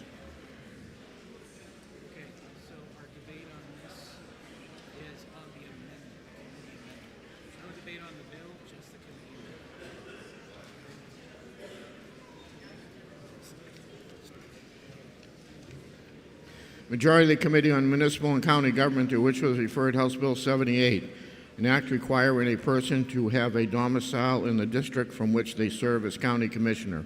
Consider the same, report the same with the following amendment. The recommendation the bill ought to pass with amendment. Representative Linda France for the majority of the committee. Minority of the committee, having considered the same, being unable to agree with the majority, report with the following resolution: resolved that it is inexpedient to legislate. Senator Jim Magulari for the minority of the committee. The amendment is 0034H, printed in House Record 10, pages 28. The chair recognizes Representative Horrigan. Thank you very much.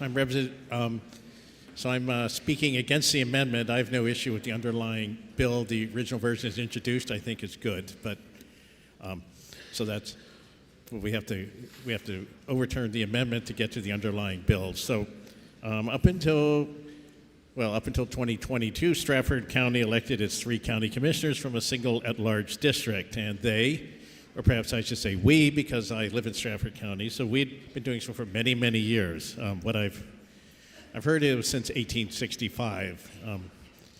And some people think the switch to 3 districts was a good idea. Some think it was a bad idea. I'm not here to relitigate that issue today, although there will be a bill about that coming up later in the session. Actually, the hearing is next week. Anyway, in 2024, we had our first county commissioner election with the 3 districts, including a contested primary on the Republican side in District 3. So 3 county commissioners are elected, 2 new members, a longtime incumbent, and so far in the last month or 2 in office, they seem to be an excellent group. So one of the two new commissioners does not live in the district he represents. Now, that may seem a little weird, but RSA 655-9, the law which sets the qualifications for county office, says that's okay. Well, at least currently it says it's okay, and that RSA has been unchanged since it was created in 1979. And so what that law says, and it's been the same for all those since 1979, and never been a problem, says county officers currently, quote, must have a domicile in the county for which he is chosen.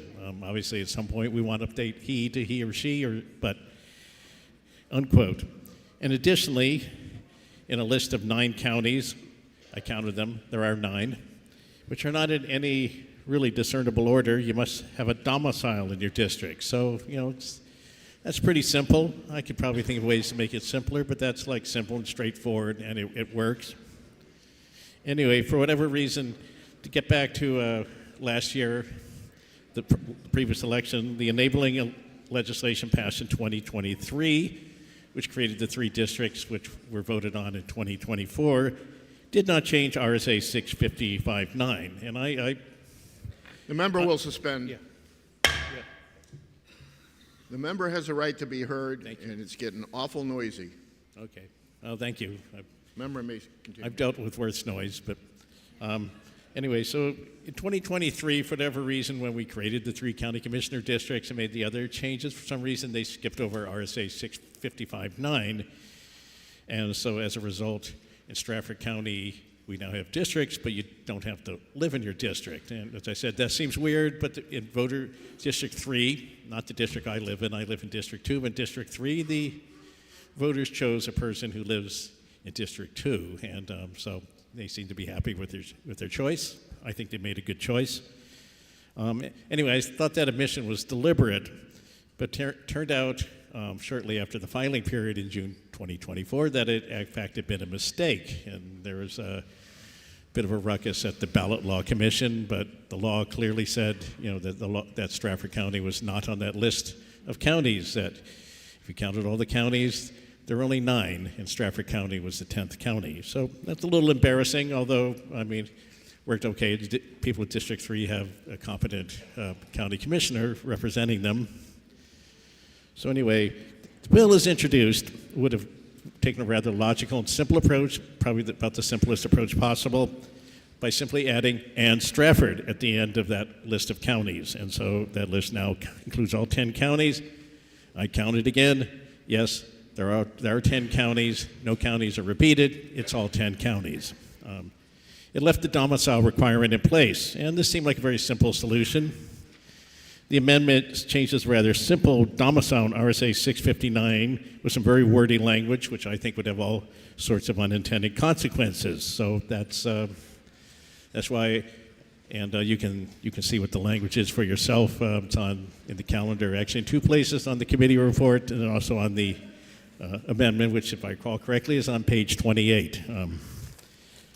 So regardless of how you feel about the underlying bill, so I urge you to reject the amendment and go back to the original bill as introduced, which in my opinion is a much better solution to it. So I thank you for your attention, and I would take any questions if anyone had one, but I don't think anybody wants to ask them. But anyway, thank you for your attention, and thank you, Mr. Speaker.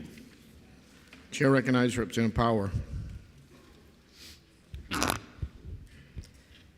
Thank you, Mr. Speaker.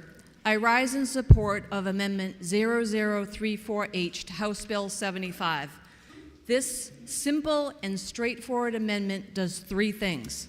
First, it clarifies the requirements for county offices. Secondly, it strengthens the existing residency requirements for county commissioners by clearly stating that a commissioner must be an inhabitant who resides actually and permanently in the county district for which they are elected to represent.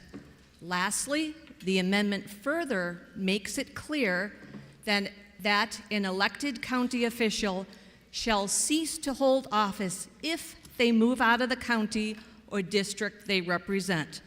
For these reasons, I urge my fellow colleagues to support these common sense clarifications by voting yes on the amendment and also yes on the OTPA motion. Thank you, Mr. Speaker.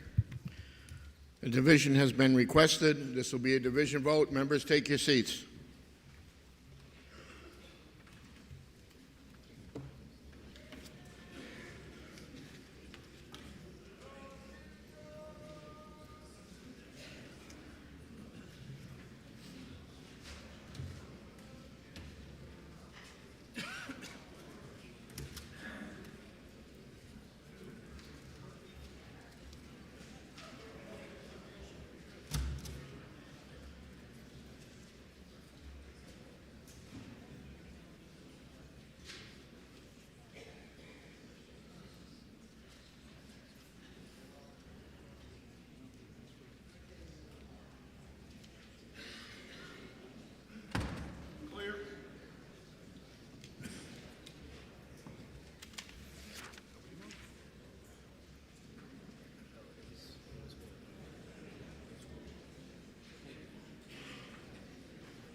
The motion before us is Amendment 0034H. This is a division vote. If you're in favor, you'll press the green button. If you're opposed, you'll press the red button. Voting stations are open for 30 seconds.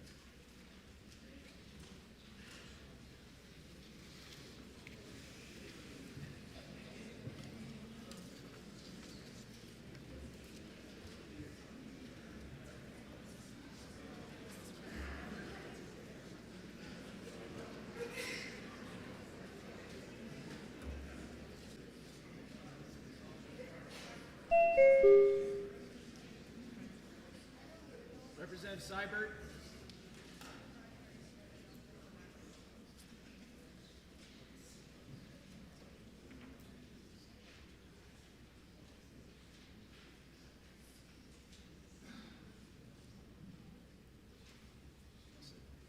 While all members present had an opportunity to vote, House will tend to stay the vote.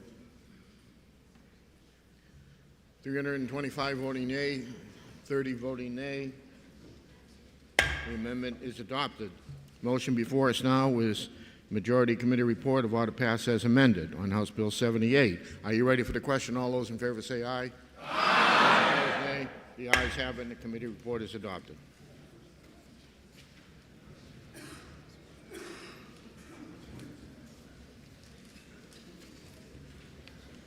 Majority of the Committee on Municipal and County Government, to which was referred House Bill 110, an act authorizing counties to establish revolving fund accounts. Consider the same, report the same with the following amendment, and recommendation that the bill ought to pass with amendment.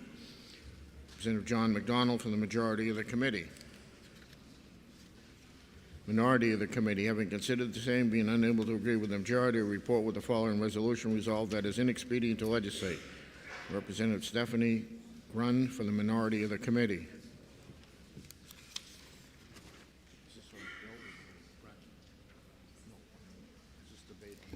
Thank you, Mr. Speaker. I rise today in opposition to HB 110. HB 110 creates an unnecessary revolving account. We acknowledge that budgeting for safety... Representative, we haven't done the amendment yet. Oh, sorry.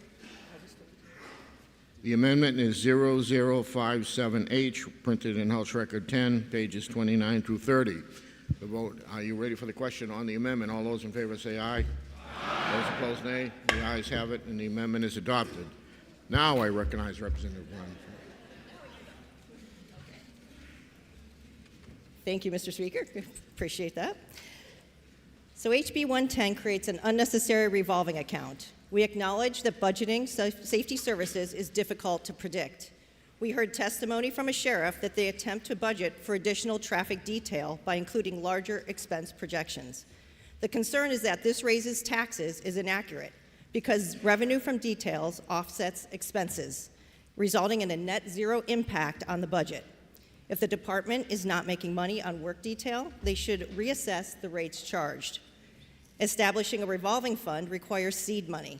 This would come from an increase in taxes to establish the fund. The bill allows the fund to accumulate from year to year with revenues transferring to the general fund when the revenues exceed the original balance. Constant transfers between the revolving fund and the general fund would complicate financial management. This creates excess work, duplicating existing procedures at the end of the fiscal year when excess revenue would normally be transferred to the general fund. There is also concern that tracking expenses such as net vehicle maintenance, equipment wear and tear, and insurance costs would become more complex.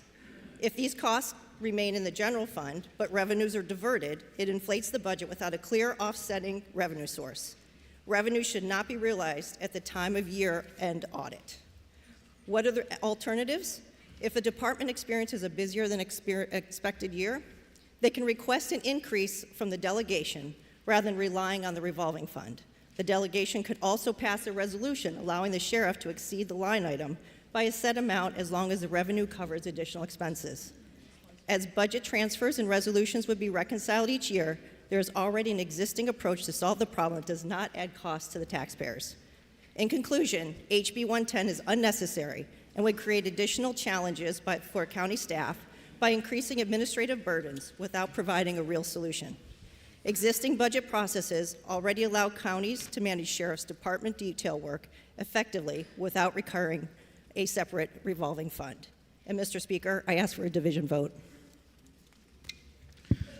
Chair recognizes Representative John McDonnell.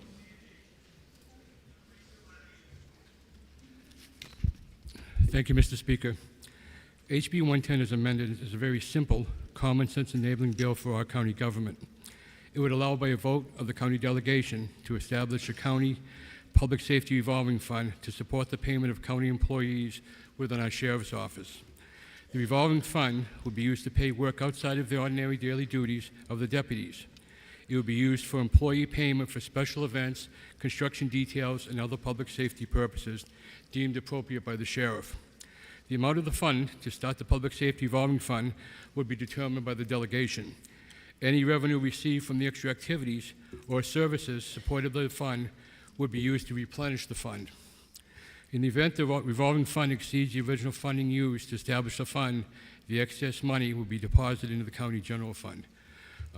The county delegation can also place limitations on expenditures from the public safety fund.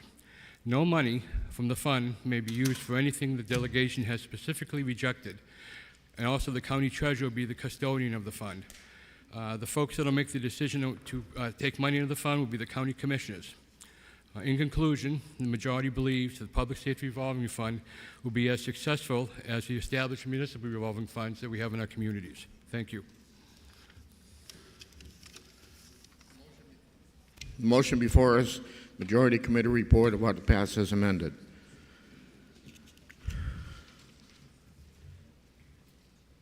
Are you ready for the question? Oh, I'm sorry, I didn't hear that. Division has been requested. Members, take your seats.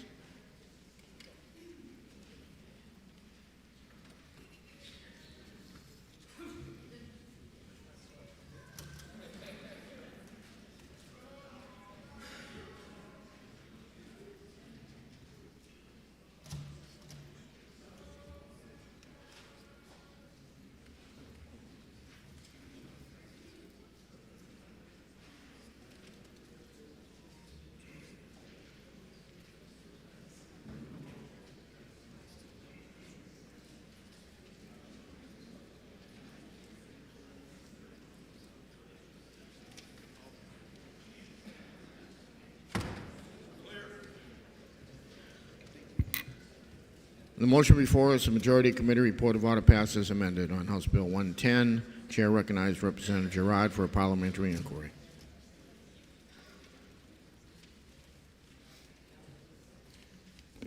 Thank you, Mr. Speaker. If I know this bill appears to be unnecessary, as the issue it seeks to address could be resolved through proper budgeting without imposing additional costs to taxpayers. If I know implementing this bill would require initial seed money, which would directly impact the county budget through taxation, I would have serious concerns. If I know this bill creates lack of transparency and accountability, I would be deeply concerned about the potential for mismanagement. Given these factors, would I vote no and press the red button at this time? Thank you.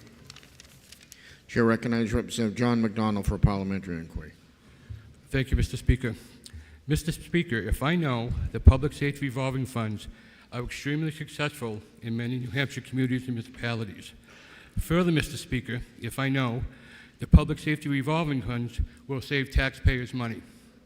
Lastly, Mr. Speaker, if I know there are sufficient safeguards in the bill protecting the expenditures of these funds, I would push the green button. Thank you. The motion before us, the Majority Committee report of order passed as amended on House Bill 110. This is a division vote. If you're in favor, you'll press the green button. If you're opposed, you'll press the red button. Voting stations are open for 30 seconds.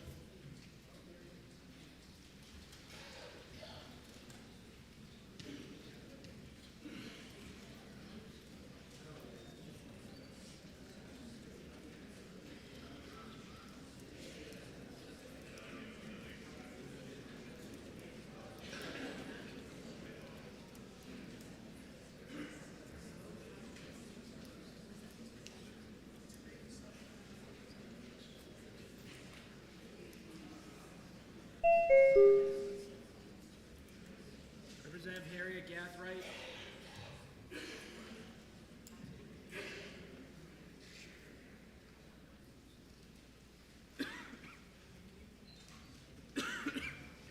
If all members present had the opportunity to vote, House will attend the state of the vote. 182 voting yea, 175 voting nay. The committee reports adopted.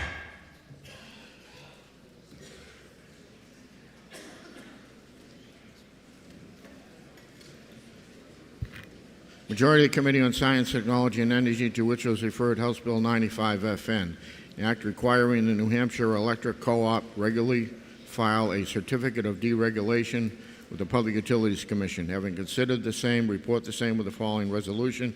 Resolved that it is inexpedient to legislate. Senator Janine Notter from the majority of the committee. Minority of the committee, having considered the same, being unable to agree with the majority, report with a recommendation that the bill ought to pass. Representative Wendy Thomas from the minority of the committee. Are you ready for the question? All those in favor say aye. Aye. Those opposed, nay. The ayes have it. Committee report is adopted.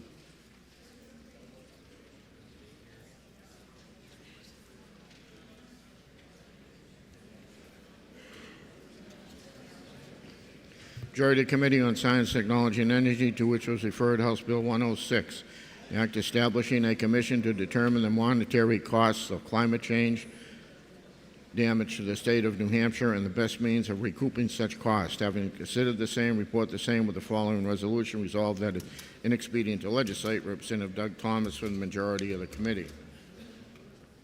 The minority of the committee, having considered the same, being unable to agree with the majority, report with a recommendation that the bill ought to pass. Representative Tony Kaplan from the minority of the committee. Chair recognizes Representative Kaplan.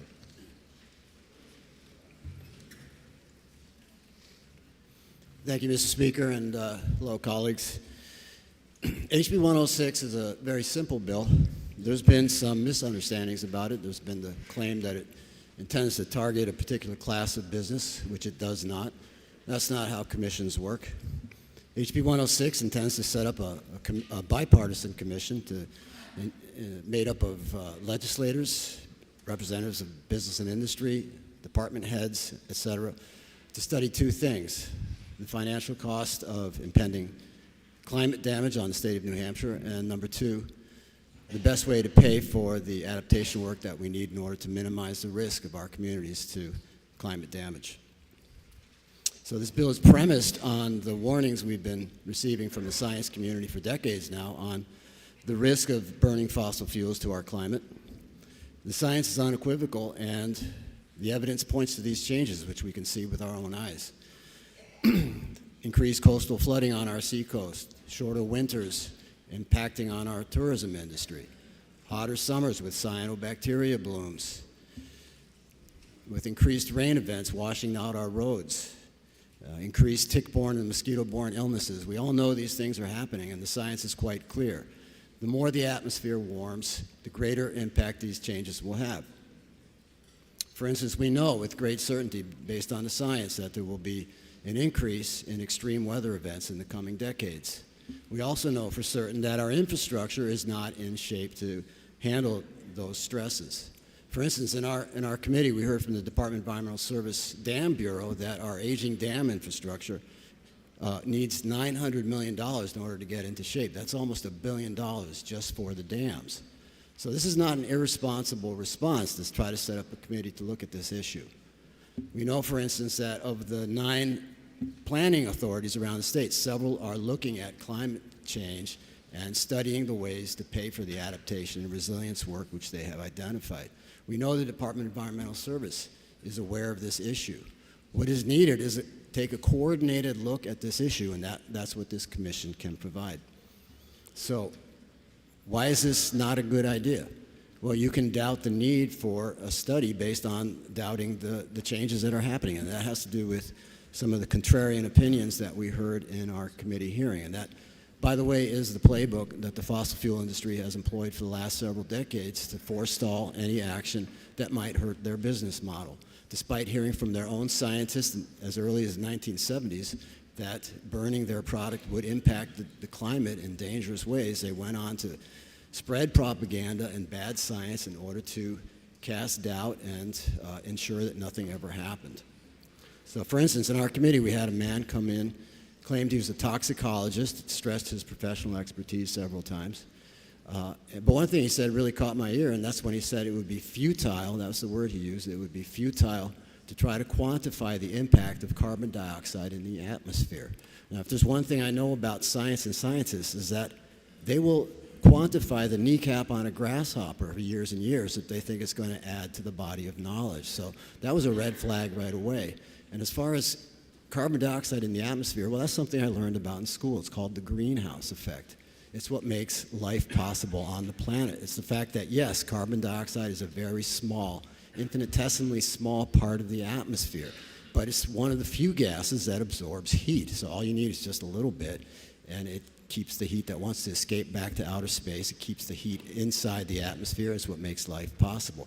The problem is we keep adding more and more carbon dioxide, so that warming effect is increasing in intensity. But so what he was saying is you could call it contrarian opinion, but that would be a generous assessment. It's basically crackpot science. We had another gentleman come in who much more personable, very persuasive, very well-spoken gentleman. Reminded me of somebody else I know, but that's all I'll say about that. He took a page out of the IPCC report, which is good because the IPCC report is the gold standard for climate science. And it's the world's top climate scientists appointed by the respective governments. They come together, they study the issue, and they issue a report every 5 years or so. The latest one was 3,000 or so pages long. He had a chart from page 2,000 or so, and it purported to show time of emergence on climate risks. I went and looked. Time of emergence is a relatively new branch of climate science that tries to show when these climate risks emerge from the natural variability. The problem is natural variability is measured by historical data, which is very lacking in lots of parts of the world. There's not a lot of historical data in Africa or Asia or Latin America. So the level of certainty around time of emergence is very low. And so that's what this chart showed. And so he said, see, the IPCC has a very low level of certainty on these climate risks, which is exactly the opposite conclusion that the entire 3,000-page report is intended to convey. So it was very cherry-picked, very selective, very cynical, yet it had its effect. The doubt was cast. We heard in our committee that, hey, you know, up could be down could be up, it could be back, it could be forth. We don't know. All opinions are equally valid. Therefore, the proper course of action is to take no action. So, and we had a quote from, I think it was the poet T.S. Eliot, the famous climate poet T.S. Eliot, who said, reality is very hard. It's too hard to discern for the ordinary human being. Well, I agree with that. Reality is too hard to discern for ordinary human beings. That's why we have the science. They are our eyes and ears. And as leaders, as policymakers, we count on the science. We take the consensus opinion, we take the weight of the evidence, and we chart a path forward for our constituents. That's why these contrarian crackpot opinions are no excuse, and inaction is not an option. This bill, HB 106, is basically us taking a walk to the top of a hill to see what is coming. If you don't want to take a walk to the top of a hill, I would suggest you get out of the way and let people who do want to lead do so. So, I would suggest that we vote red on this ITL and move up the hill to a better motion. Thank you, Mr. Speaker. And I call for a roll call vote, please. Chair recognizes Representative Doug Thomas.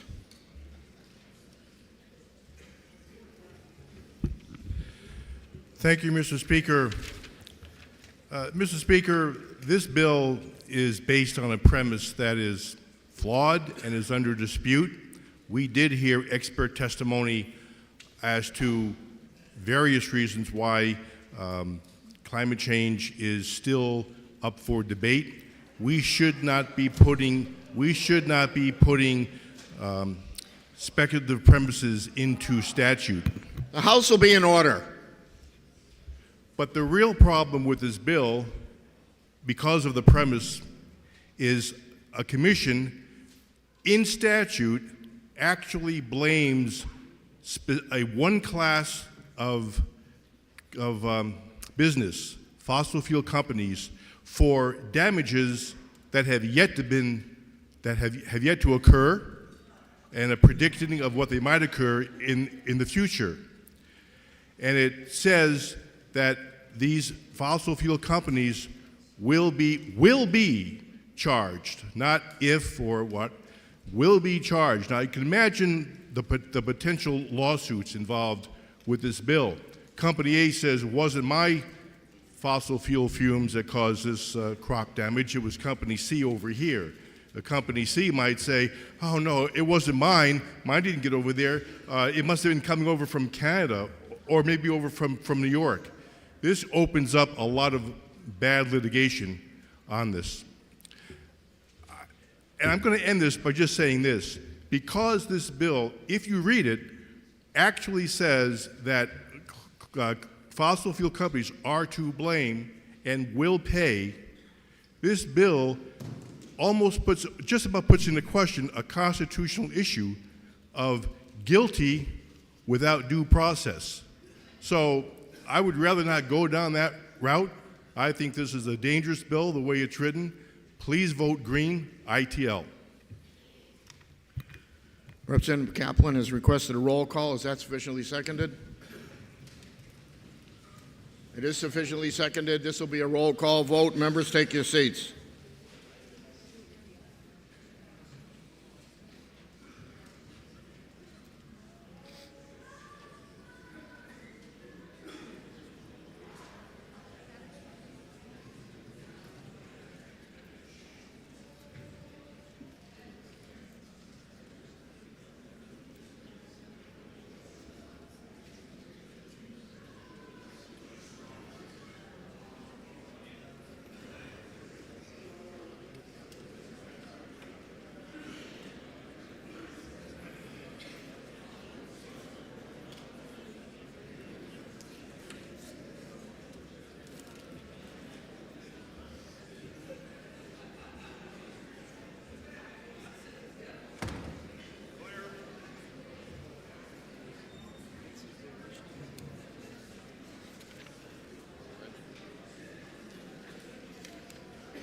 The motion before us, Majority Committee report of inexpedient to legislate.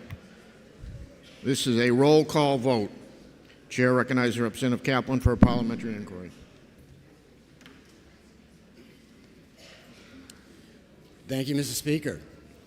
If I know that this bill sets up a study commission and in no way conveys any language that targets any particular business, and that a study commission works by consensus and collaboration and hears from experts on any issue before reaching any conclusion or making any recommendations. If I know that not to prepare is to prepare to fail, and lastly, Mr. Speaker, if I know that 70% of Granite State voters want their government, that would be us, to do something about this issue, which is upon us, would I now vote red?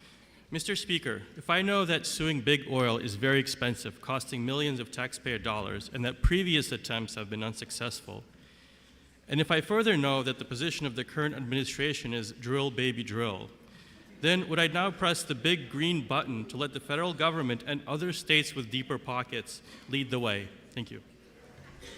The motion before us is the Majority Committee report of inexpedient to legislate on House Bill 106. This is a roll call vote.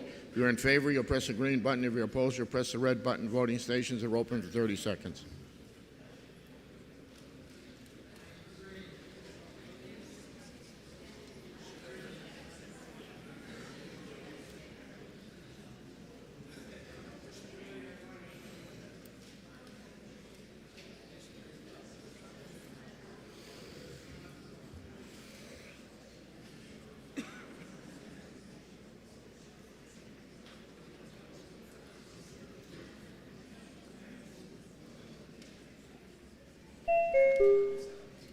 Representative Dolan. Representative Dolan, thank you.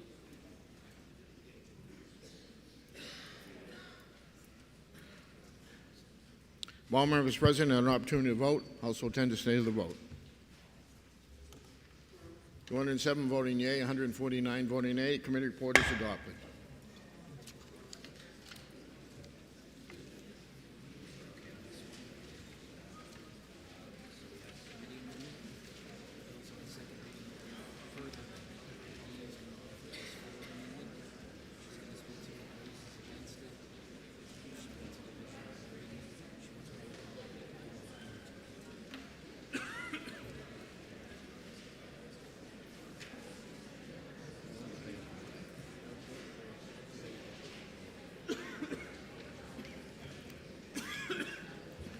Majority Committee on Science, Technology, and Energy, to which was referred House Bill 189, an act defining clean energy in the Department of Energy's 10-year state energy strategy to include new technology, small-scale nuclear energy, renewable energy, and fuel diversity, removing references to the Energy Efficiency and Sustainable Energy Board. Having considered the same, report the same with the following amendment. Recommendation that the bill ought to pass with amendment. Representative Doug Thomas for the majority of the committee. Minority of the committee, having considered the same, being unable to agree with the majority, report with the following resolution. Resolved that it's inexpedient to legislate. Representative Cat McGee from the minority of the committee.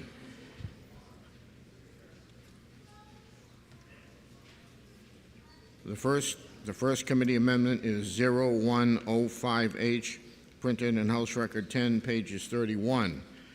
There is no debate on this amendment. All those in favor say aye. Aye. Those opposed, nay.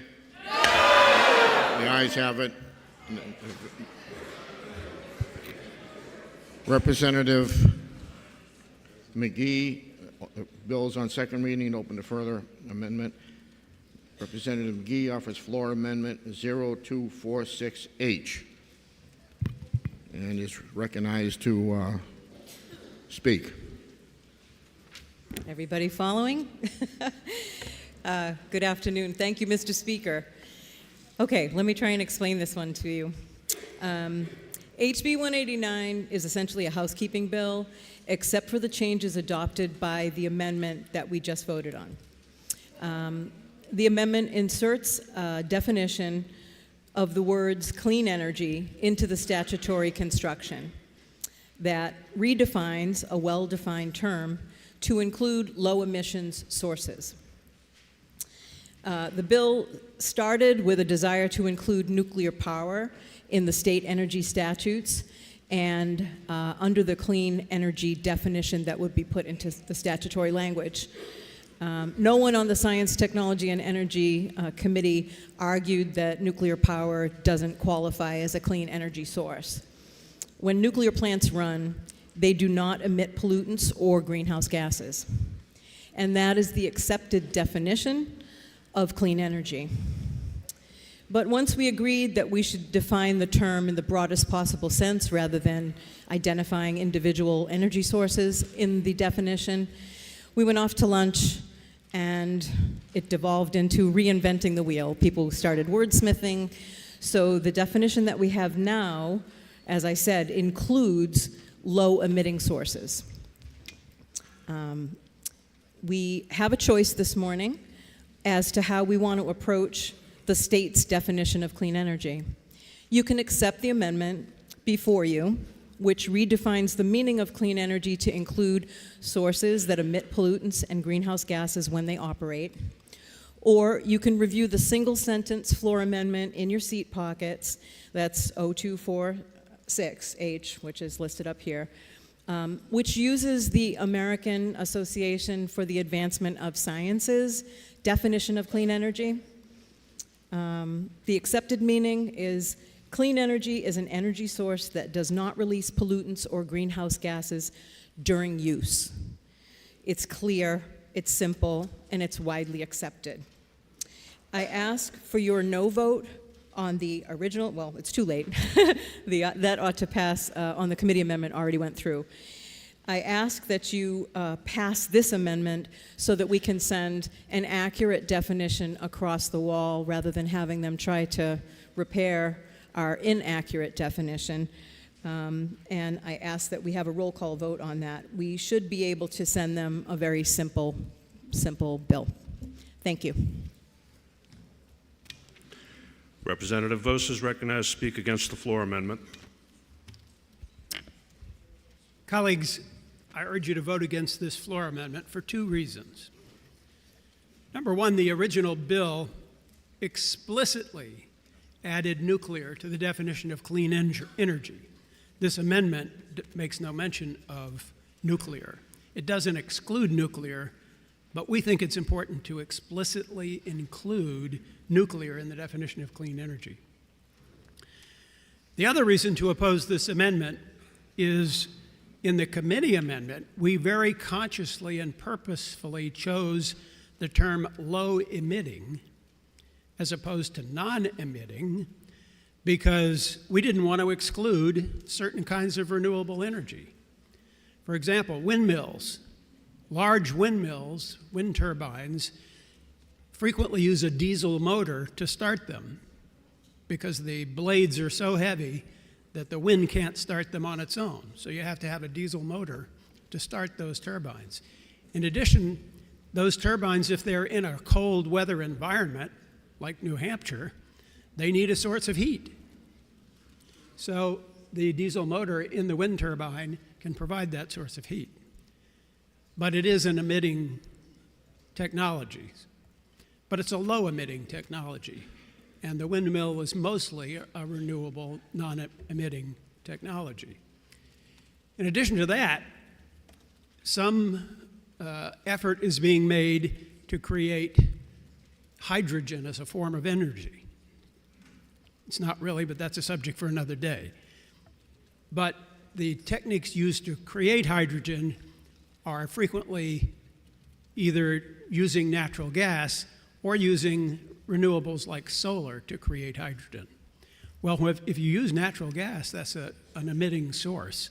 So in this definition, in this amendment of non-emitting, or of clean energy, a emitting source like natural gas to create hydrogen would mean that hydrogen is not clean energy.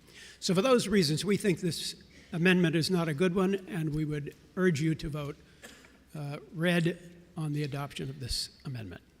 Thank you. Does the member yield for a question? Yes. Representative Harrington, you may inquire. Thank you, Mr. Speaker. Thank you for taking my question.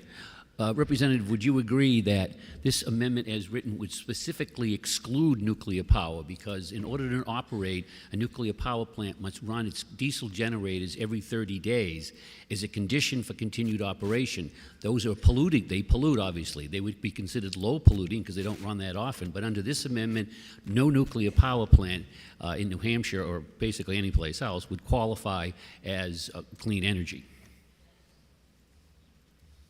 Yes, I would agree to that, and it falls under the same, has the same problem as the wind turbines. So thank you for that. Representative McGee's requested a roll call. Is that sufficiently seconded? It is sufficiently seconded. This will be a roll call vote. Members, take your seats.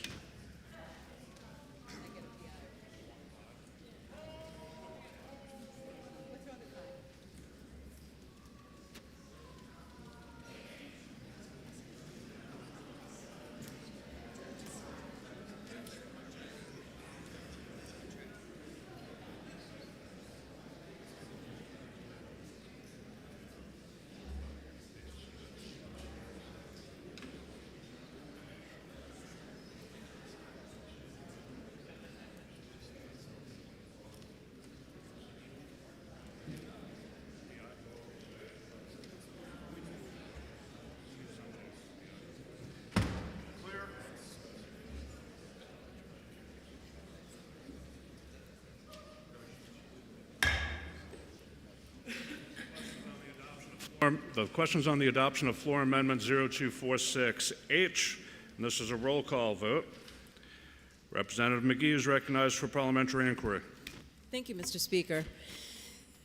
While I respect my colleague and his position as he spoke against the floor amendment, it is actually as simple as I explained it. If I know, thank you, colleagues, I'm tired.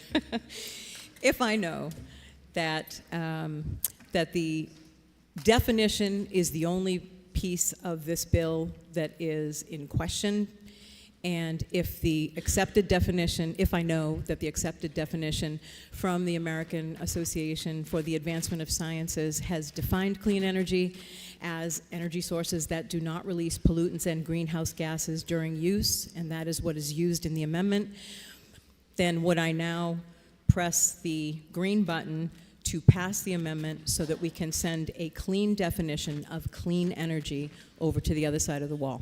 Thank you. Representative Vos is recognized for parliamentary inquiry.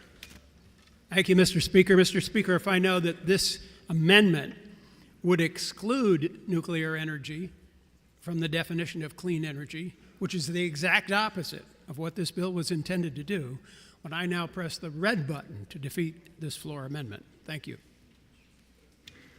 The question is on the adoption of Amendment 0246H. This is a roll call vote. If you're in favor of adopting the amendment, press the green button. Opposed, press the red. Voting stations are open for 30 seconds.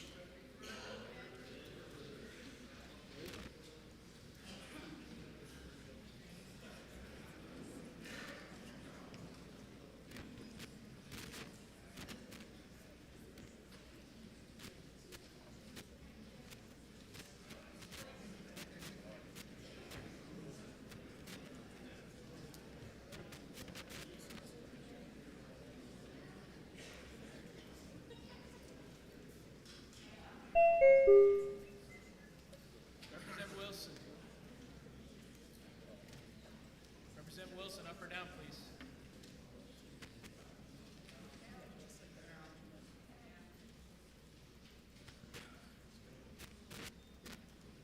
Have all members present had an opportunity to vote? The House will attend to the state of the vote. 150 in the affirmative, 204 in the negative. The amendment fails.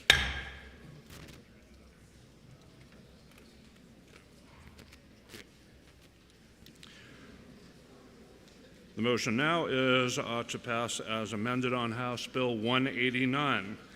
Representative McGee is recognized to speak against the motion. Thank you, Mr. Speaker. As I mentioned, colleagues, the definition that's currently in HB 189 as amended does include non-clean sources, and why would we need the term clean energy if we're going to include sources that do not meet that definition? I would ask that you vote against the OTPA, and I would hope that if this definition is going to be adopted, that we are able to come to an agreement on our committee and put it somewhere else. We have plenty of bills pending that we could amend this to. But I just don't want to see us passing a definition that is really non-standard and that shouldn't be in our statutory construction. Thank you. Representative Thomas is recognized to speak in support of the committee report. Thank you, Mr. Speaker. Mr. Speaker, simple definition. Nuclear should be included in clean energy. The EU has it. A lot of U.S. states have it. Colorado and New York are passing a bill similar this year. Please vote green on OTA. Thank you. The motion is ought to pass as amended on House Bill 189. Representative McGee has requested a roll call. Is that sufficiently seconded? That is sufficiently seconded. This will be a roll call vote. Members, take your seats.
The question is on the committee report of OTPA as amended on House Bill 189, and this is a roll call vote. Representative McGee is recognized for parliamentary inquiry. Thank you, Mr. Speaker. If I know that there is nothing about the definition of clean energy that excludes nuclear power, and I would like people to understand that there is no attempt to exclude nuclear power from clean energy, and if I know that this bill creates a definition of clean energy that is non-accepted in the world at large, and there is no reason for New Hampshire to have its own specific definition that was designed at lunch by people who have an opinion when there is an accepted definition, then would I now press the red button? Thank you. Representative Bernardi is recognized for parliamentary inquiry. Thank you, Mr. Speaker. If I know clean energy is reasonably and fairly defined as low greenhouse gas emitting sources, including nuclear and renewables, and if I know it is appropriate to clean up our RSAs of defunct organizations referenced therein, would I press the green button to pass this bill? The question is on the Majority Committee report of OTPA as amended on House Bill 189, and this is a roll call vote. If you're in favor, press the green button. Opposed, press the red. Voting stations are open for 30 seconds.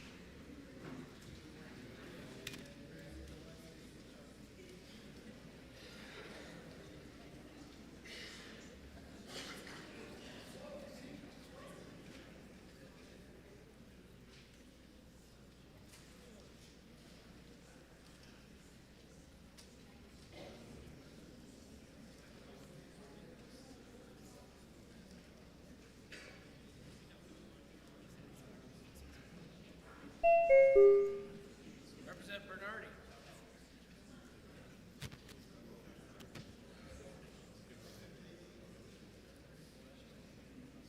Have all members present had an opportunity to vote? The House will attend to the state of the vote. 206 in the affirmative, 148 in the negative. The committee report's adopted.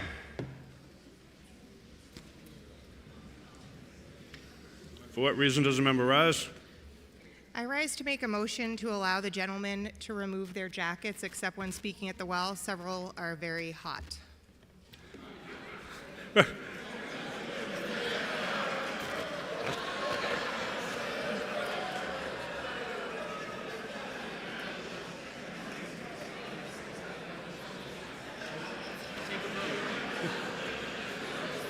I don't know why that's funny, but Representative Kutab moves that gentlemen may remove their coats except when speaking at the well. Are you ready for the question? All those in favor say aye. Aye. Any opposed, nay?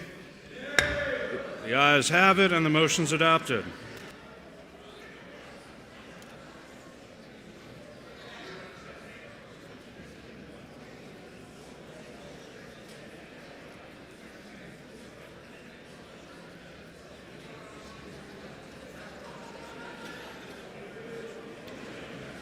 The majority of the Committee on Science, Technology, and Energy, to which is referred House Bill 306, an act establishing a commission to study the short and long-term impacts of pending national and regional carbon pricing mechanisms on New Hampshire's citizens, businesses, institutions, and environment.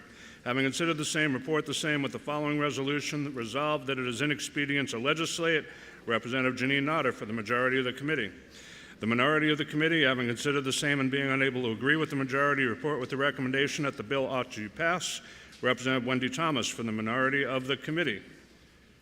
For what reason does the member rise? Thank you, Mr. Speaker. Move to lay HB 306 on the table. Representative Osborne moves to lay House Bill 306 on the table. Are you ready for the question? All those in favor say aye. Aye. All those opposed, nay. No. The ayes have it. House Bill 306 is laid on the table.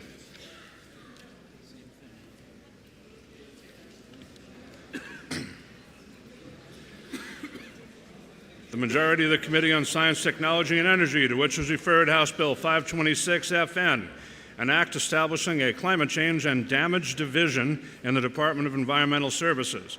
Having considered the same, report the same with the following resolution: resolved that it is inexpedient to legislate. Representative Janine Notter for the majority of the committee. The minority of the committee, having considered the same and being unable to agree with the majority, report with the recommendation that the bill ought to pass. Representative Wendy Thomas for the minority of the committee. For what reason does the member rise? Thank you, Mr. Speaker. Move to lay HB 526 on the table. Representative Osborne moves that House Bill 526 be laid on the table. For what reason does the member rise? I would like to present a PI on this. I'm sorry? I would like to present a PI on this motion. Do you want a division then? No, I'd like a roll call, please. Representative Thomas is requesting. Representative Thomas requests a roll call on the motion to lay House Bill 526 on the table. That is sufficiently seconded. Members take their seats.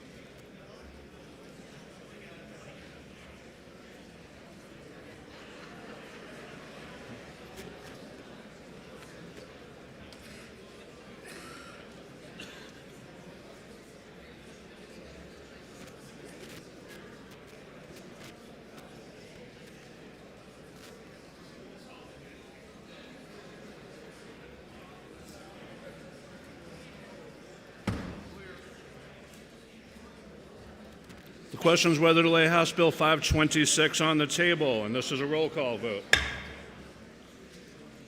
Representative Bernardi is recognized for parliamentary inquiry. If I know we don't need to spend nearly $1 million a year establishing a new agency to divine the difference between weather events and climate change, would I vote green on this tabling motion? Representative Thomas is recognized for parliamentary inquiry. Mr. Speaker, if I know that House Bill 526 addresses a very important topic that impacts the economic, environmental, and business impact on climate disruptions on Granite Staters, and that our constituents have the right to hear a debate, would I now oppose the tabling motion by pressing the red button? Thank you. The question is whether to lay House Bill 526 on the table, and this is a roll call vote. If you're in favor, press the green button. Opposed, press the red. Voting stations are open for 30 seconds.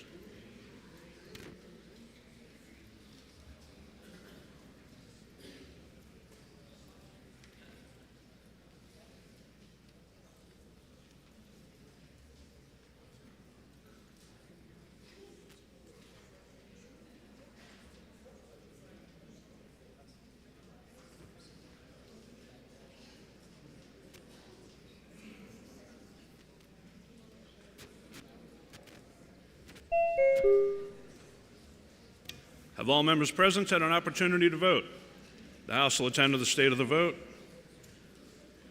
Shows 70 in the affirmative, 146 in the negative. House Bill 526 is laid on the table.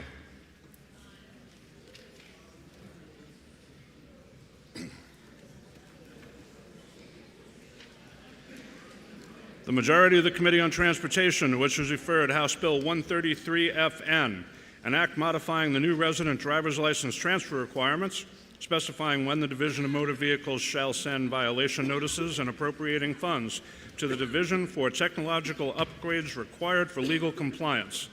Having considered the same, report the same with the recommendation that the bill ought to pass. Representative Ted Gorski for the majority of the committee.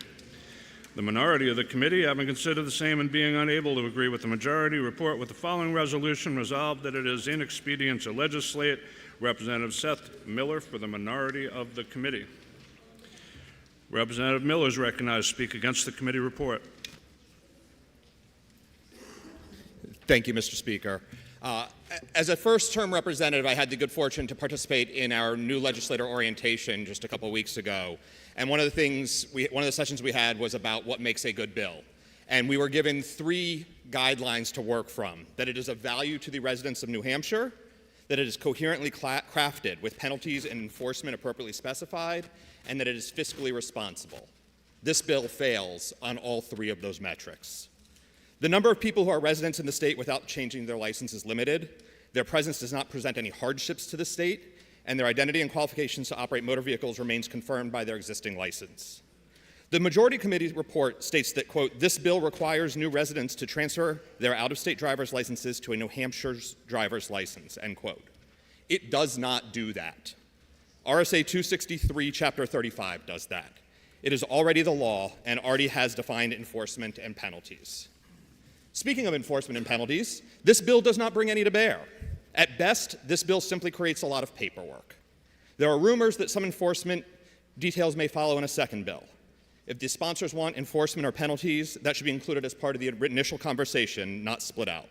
It is inappropriate to create additional regulatory structure without details on how it will be used, nor certainty that it will be used. Finally, the proposed legislation imposes unfunded new costs on the Department of Safety. As we face reduced revenue forecasts, it is incumbent upon us to act responsibly with the funds of the state, not to approve unfunded mandates that burden our constituents. I urge you to join me in opposing the OTP motion by pressing the red button to vote no and request a division vote. Thank you. Representative Proutz recognized to speak in support of the committee report. Thank you, Mr. Speaker. Mr. Speaker, existing law requires new residents of New Hampshire to transfer their out-of-state driver's license to New Hampshire within 60 days. However, we have evidence this is not being done. Back in 2017, the Secretary of State and the Commissioner of Safety compared the voter database from the November 2016 election with the DMV database and issued a joint report stating that 6,540 individuals presented an out-of-state driver's license while using same-day registration to vote. Roughly 10 months later, when the reports were examined, well beyond the 60-day requirement of RSA 263.35, only 15.5% had since received a New Hampshire driver's license. It is this dismal 84.5% unexplained noncompliance rate that this bill seeks to address. This bill attempts to address this issue by doing two things. First, it authorizes the sharing of information on voters who registered with an out-of-state driver's license on an ongoing basis so the DMV can send them reminder notices. Second, it creates a requirement for an individual who does not plan to transfer their driver's license to explain why to the DMV. The 2017 report identified a few legitimate reasons why this could happen, such as moving back out of state or an elderly person who is giving up their driving privileges.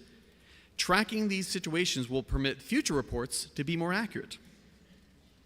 This bill is also in part a follow-up to 2018's House Bill 1264, which clarified the definitions of domicile and residency in our laws, effectively making them the same thing.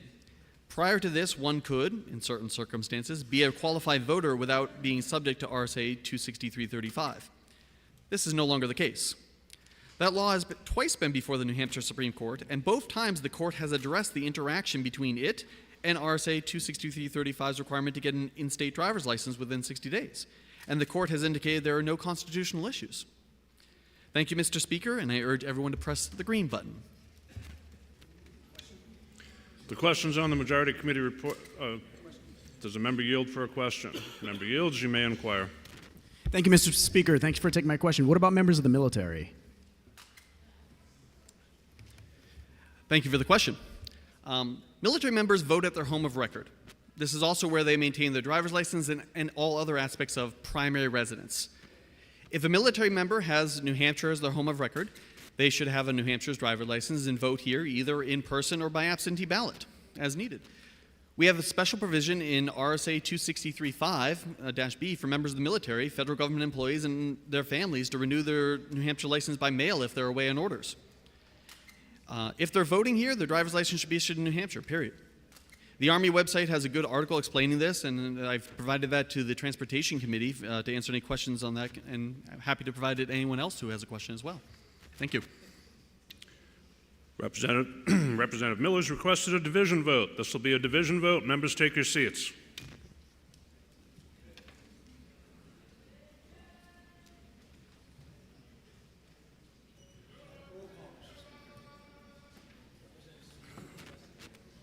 Representative Sweeney requests a roll call. Is that sufficiently seconded?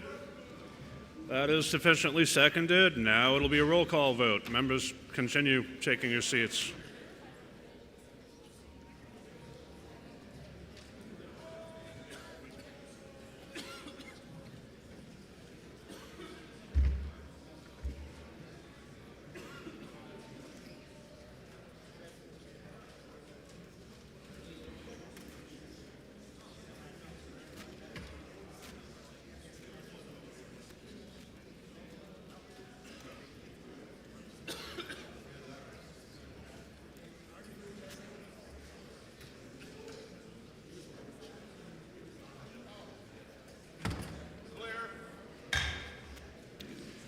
Questions on the Majority Committee report about to pass on House Bill 133, and this is a division vote. Representative Sykes is recognized for parliamentary inquiry.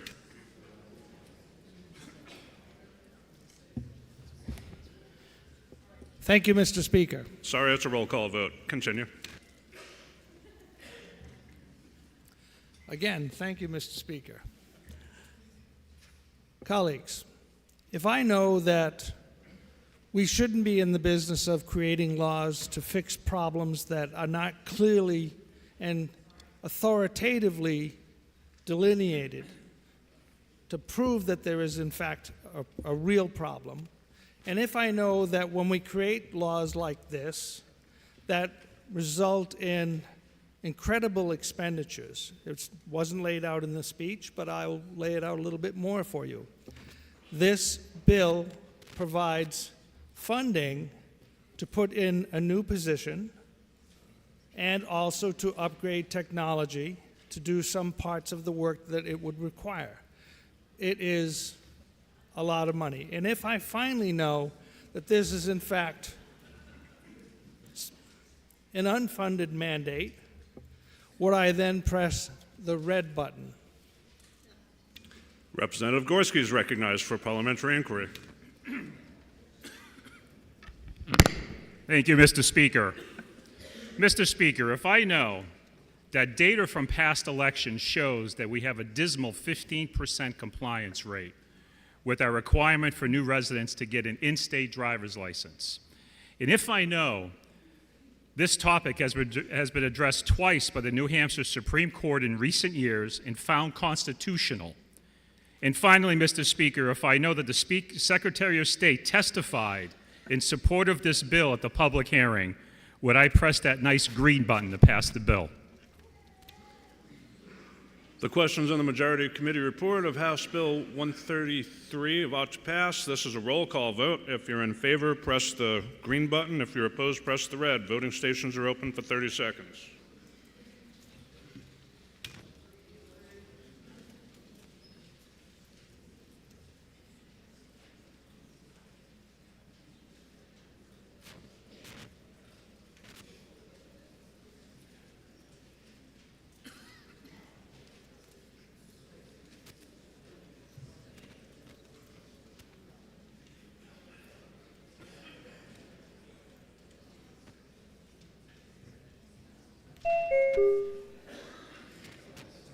Have all members present had an opportunity to vote?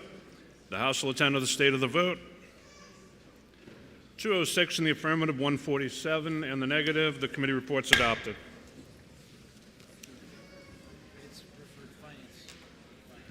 House Bill 133 is referred to the Committee on Finance.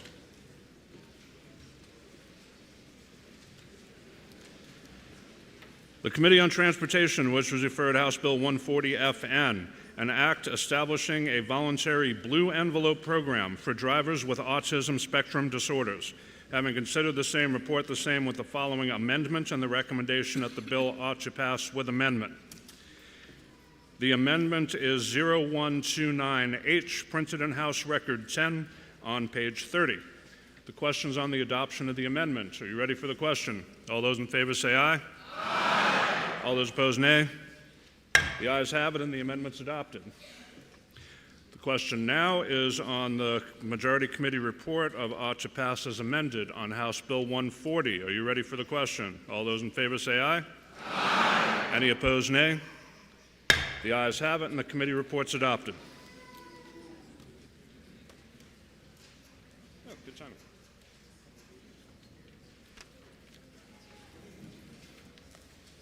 Back in, or am I? What? All right.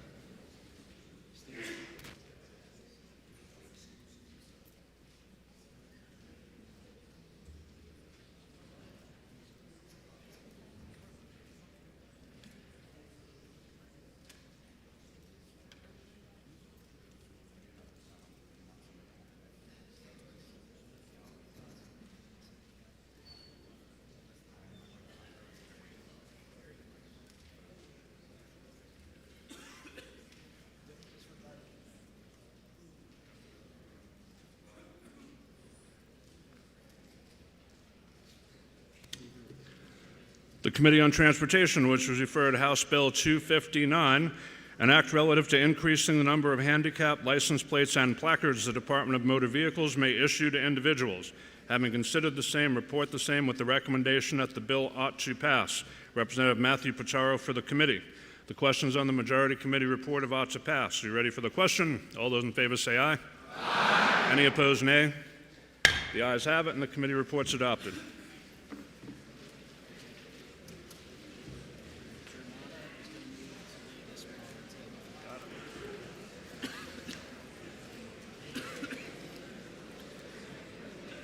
The majority of the Committee on Ways and Means, to which was referred House Bill 83FN, an act increasing the minimum wage for sports betting. Having considered the same, report the same with the following resolution. Resolved that it is inexpedient to legislate. Representative Fred Duchette for the majority of the committee.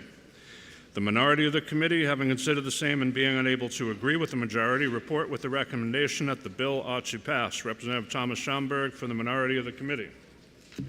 For what reason does the member rise? To make a motion, State your motion. I move to lay HB 83 on the table. Representative Germana moves to lay House Bill 83 on the table. Are you ready for the question? All those in favor say aye. What?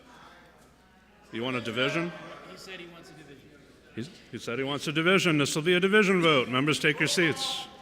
Or a roll call. Is that sufficiently seconded? That is not sufficiently seconded. It'll be a division vote.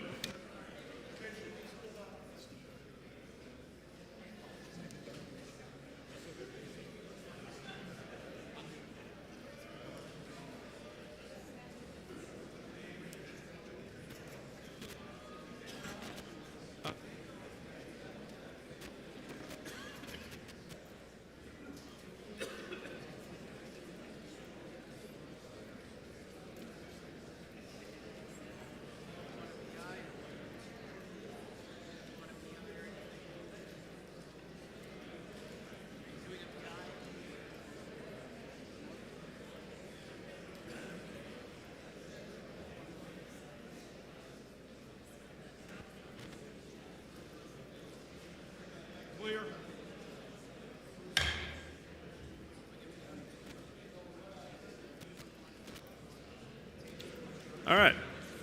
The motion is to lay House Bill 83 on the table. This is a division vote. Representative Damon is recognized for a parliamentary inquiry.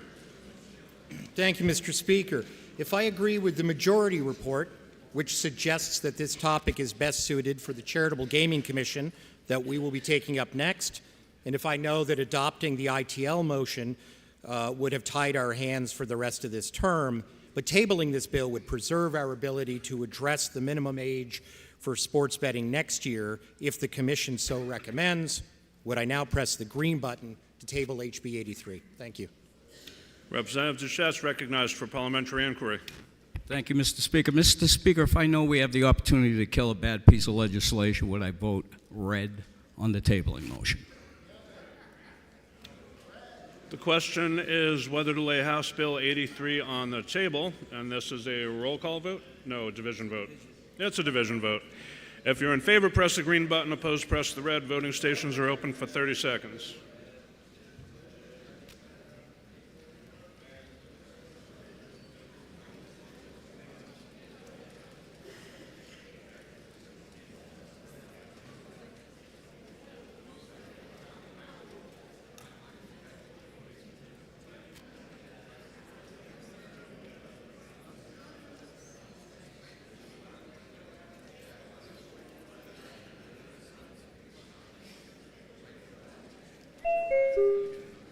Representative Reynolds. Representative Reynolds.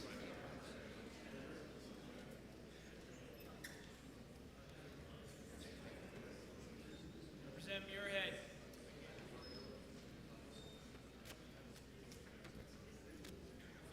Have all members present had an opportunity to vote?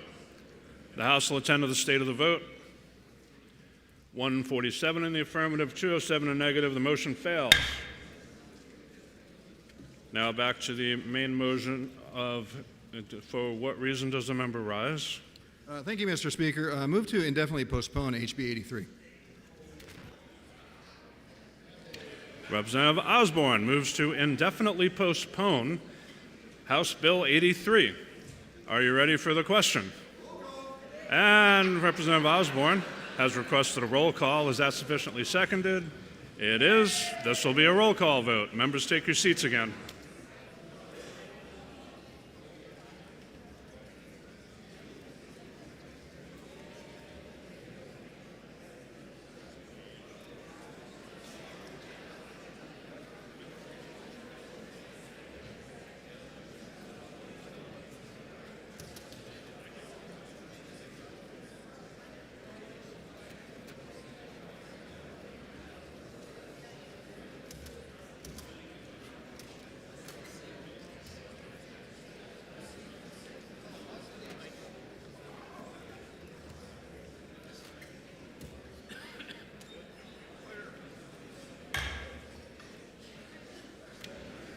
The question is whether to indefinitely postpone House Bill 83.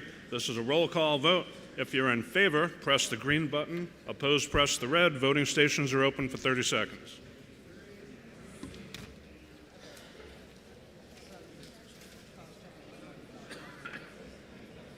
Representative Potenza. Representative Potenza.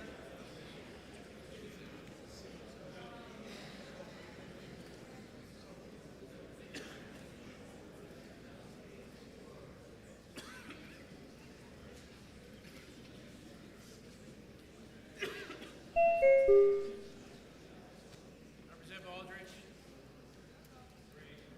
Representative Aldrich.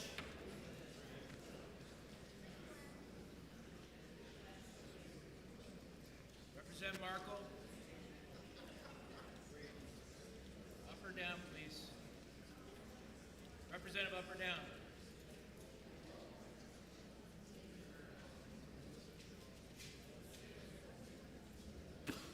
Have all members present had an opportunity to vote? The House will attend to the state of the vote.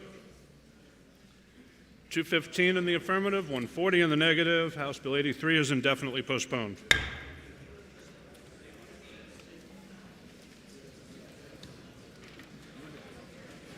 The Committee on Ways and Means, to which was referred House Bill 328, an act establishing a charitable gaming oversight commission. Having considered the same, report the same with the following amendment and the recommendation that the bill ought to pass with amendment.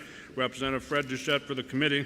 The amendment is 0069H, printed in House Record 10 on pages 31 to 32. The question's on the adoption of the amendment. Are you ready for the question? All those in favor say aye. Aye. Any opposed, nay? The ayes have it. The amendment's adopted. Now the motion is the committee report of ought to pass as amended on House Bill 328. Are you ready for the question? All those in favor say aye. Aye. Any opposed, nay? The ayes have it, and the committee report's adopted.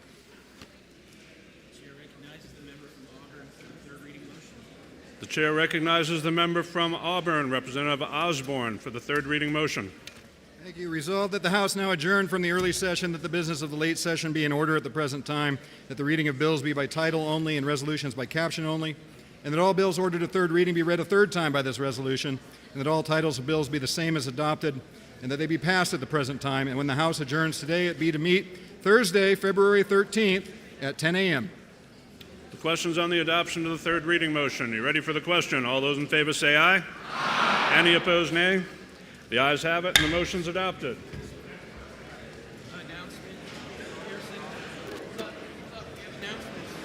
One moment, please. We have some announcements.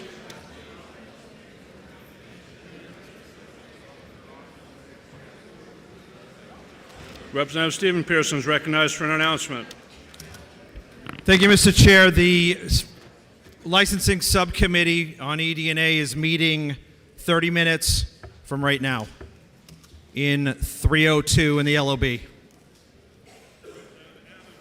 Representative Ammons is recognized for an announcement. Thank you, Mr. Chair. Emerging Technologies Caucus tomorrow, Friday, 2 p.m. Check your email, please, if you're part of the caucus. Thank you. Representative Leon is recognized for an announcement. Thank you, Mr. Speaker. The Pension Subcommittee of ED&A is meeting in half an hour at room 305, our normal room.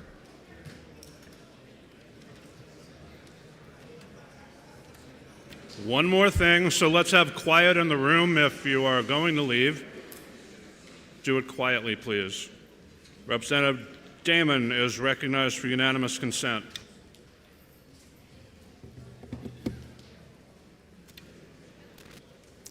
Thank you, Mr. Speaker. Colleagues, thank you. I know I am 1.5 minutes away from you and a hopefully not too slippery road. I'm Representative Hope Damon. I serve the 9 counties of Sullivan District 8. I intend these remarks to serve as a brief reminder of our obligation to hear our constituents. Comments were made 2 weeks ago by a committee chair suggesting that online testimonies are of less interest and value to our work than in-person presentations. The observation was made that organizations can efficiently recruit many voters to participate online, and that somehow meant those folks' opinions are of less merit. These remarks continue to be disturbing. Many voters have expressed considerable distress to me and other members since then. To quote one writer, "That testimony comes from real Granite Staters, working people, parents, caregivers, and others who simply cannot drop everything to drive to Concord in the middle of a workday. Public input should not be limited to those with the privilege of flexible schedules or the ability to travel. Many New Hampshire residents are balancing jobs, family responsibilities, and many other commitments that make in-person attendance in Concord impractical. To suggest that their voices matter less just because they cannot physically be in the room is both dismissive and undemocratic. Your own constituents, like so many across the state, rely on online testimony as one of the few accessible ways to engage with our government, with us. Dismissing their input does them a disservice and undermines the very idea of representative democracy." End quote. I want to assure the public that many, hopefully most, New Hampshire elected officials do pay attention to constituent communications, regardless of how they are shared. We welcome your participation in our legislative work using any approach that works for you. We respect the challenges and busyness of your daily lives and know it is not always practical to travel to Concord to speak personally. Transparency in government is extremely important, now more than ever. To that end, I ask each of my colleagues to routinely report testimony numbers, online testimony numbers, in committee executive session before every vote. We are here as representatives of our constituents, and none of us should ever forget that. Thank you for your kindness and respect as I spoke. Mr. Speaker. For what reason does the member rise? I move that the member's remarks be entered into the permanent journal.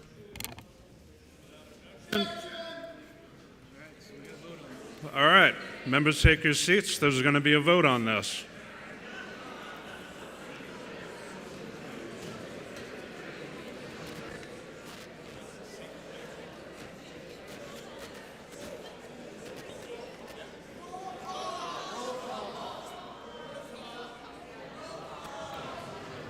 A roll call has been requested, and it's sufficiently seconded. Members, take your seats.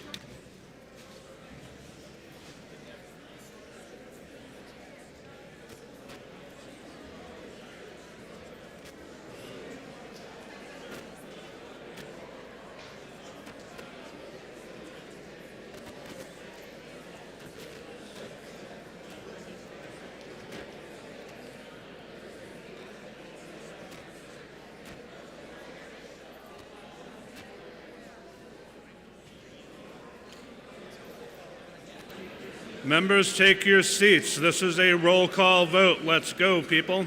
We were trying to get you out of here before the sleet. Let's hurry it up.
The motion is whether to print the remarks of unanimous consent. This is a roll call vote.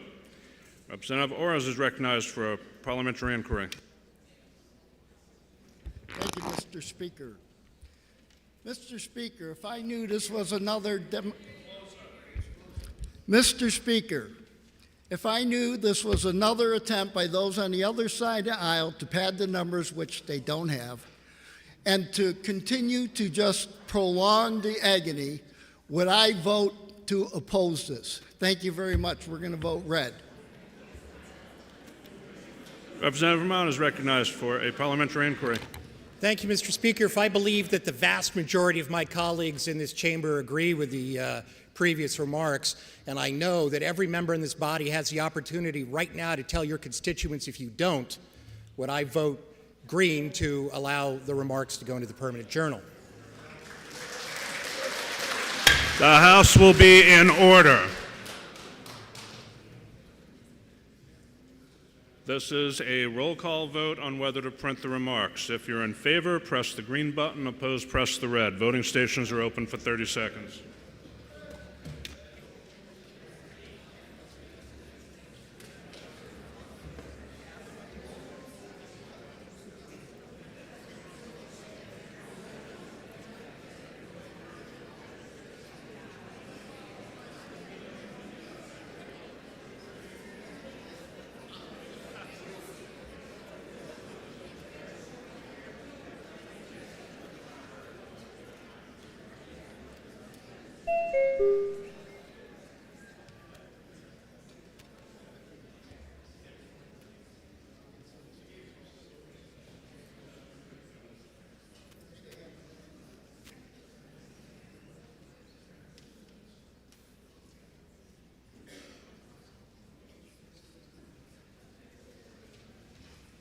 Sorry, folks, people left their lights on, so I have to check.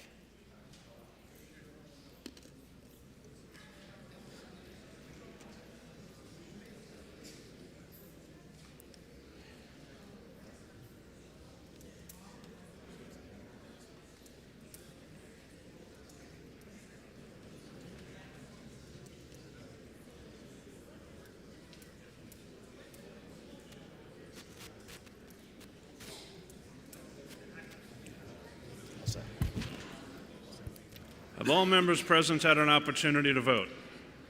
The House will attend to the state of the vote. 165 in the affirmative, 104 in the negative. The House will be in order, or I will find ways to make this take longer. And the remarks will be printed.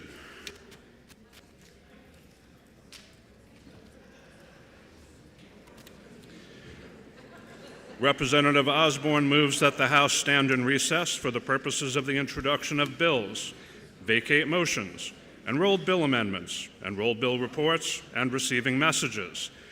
Are you ready for the question? All those in favor say aye. Aye. Those opposed, nay.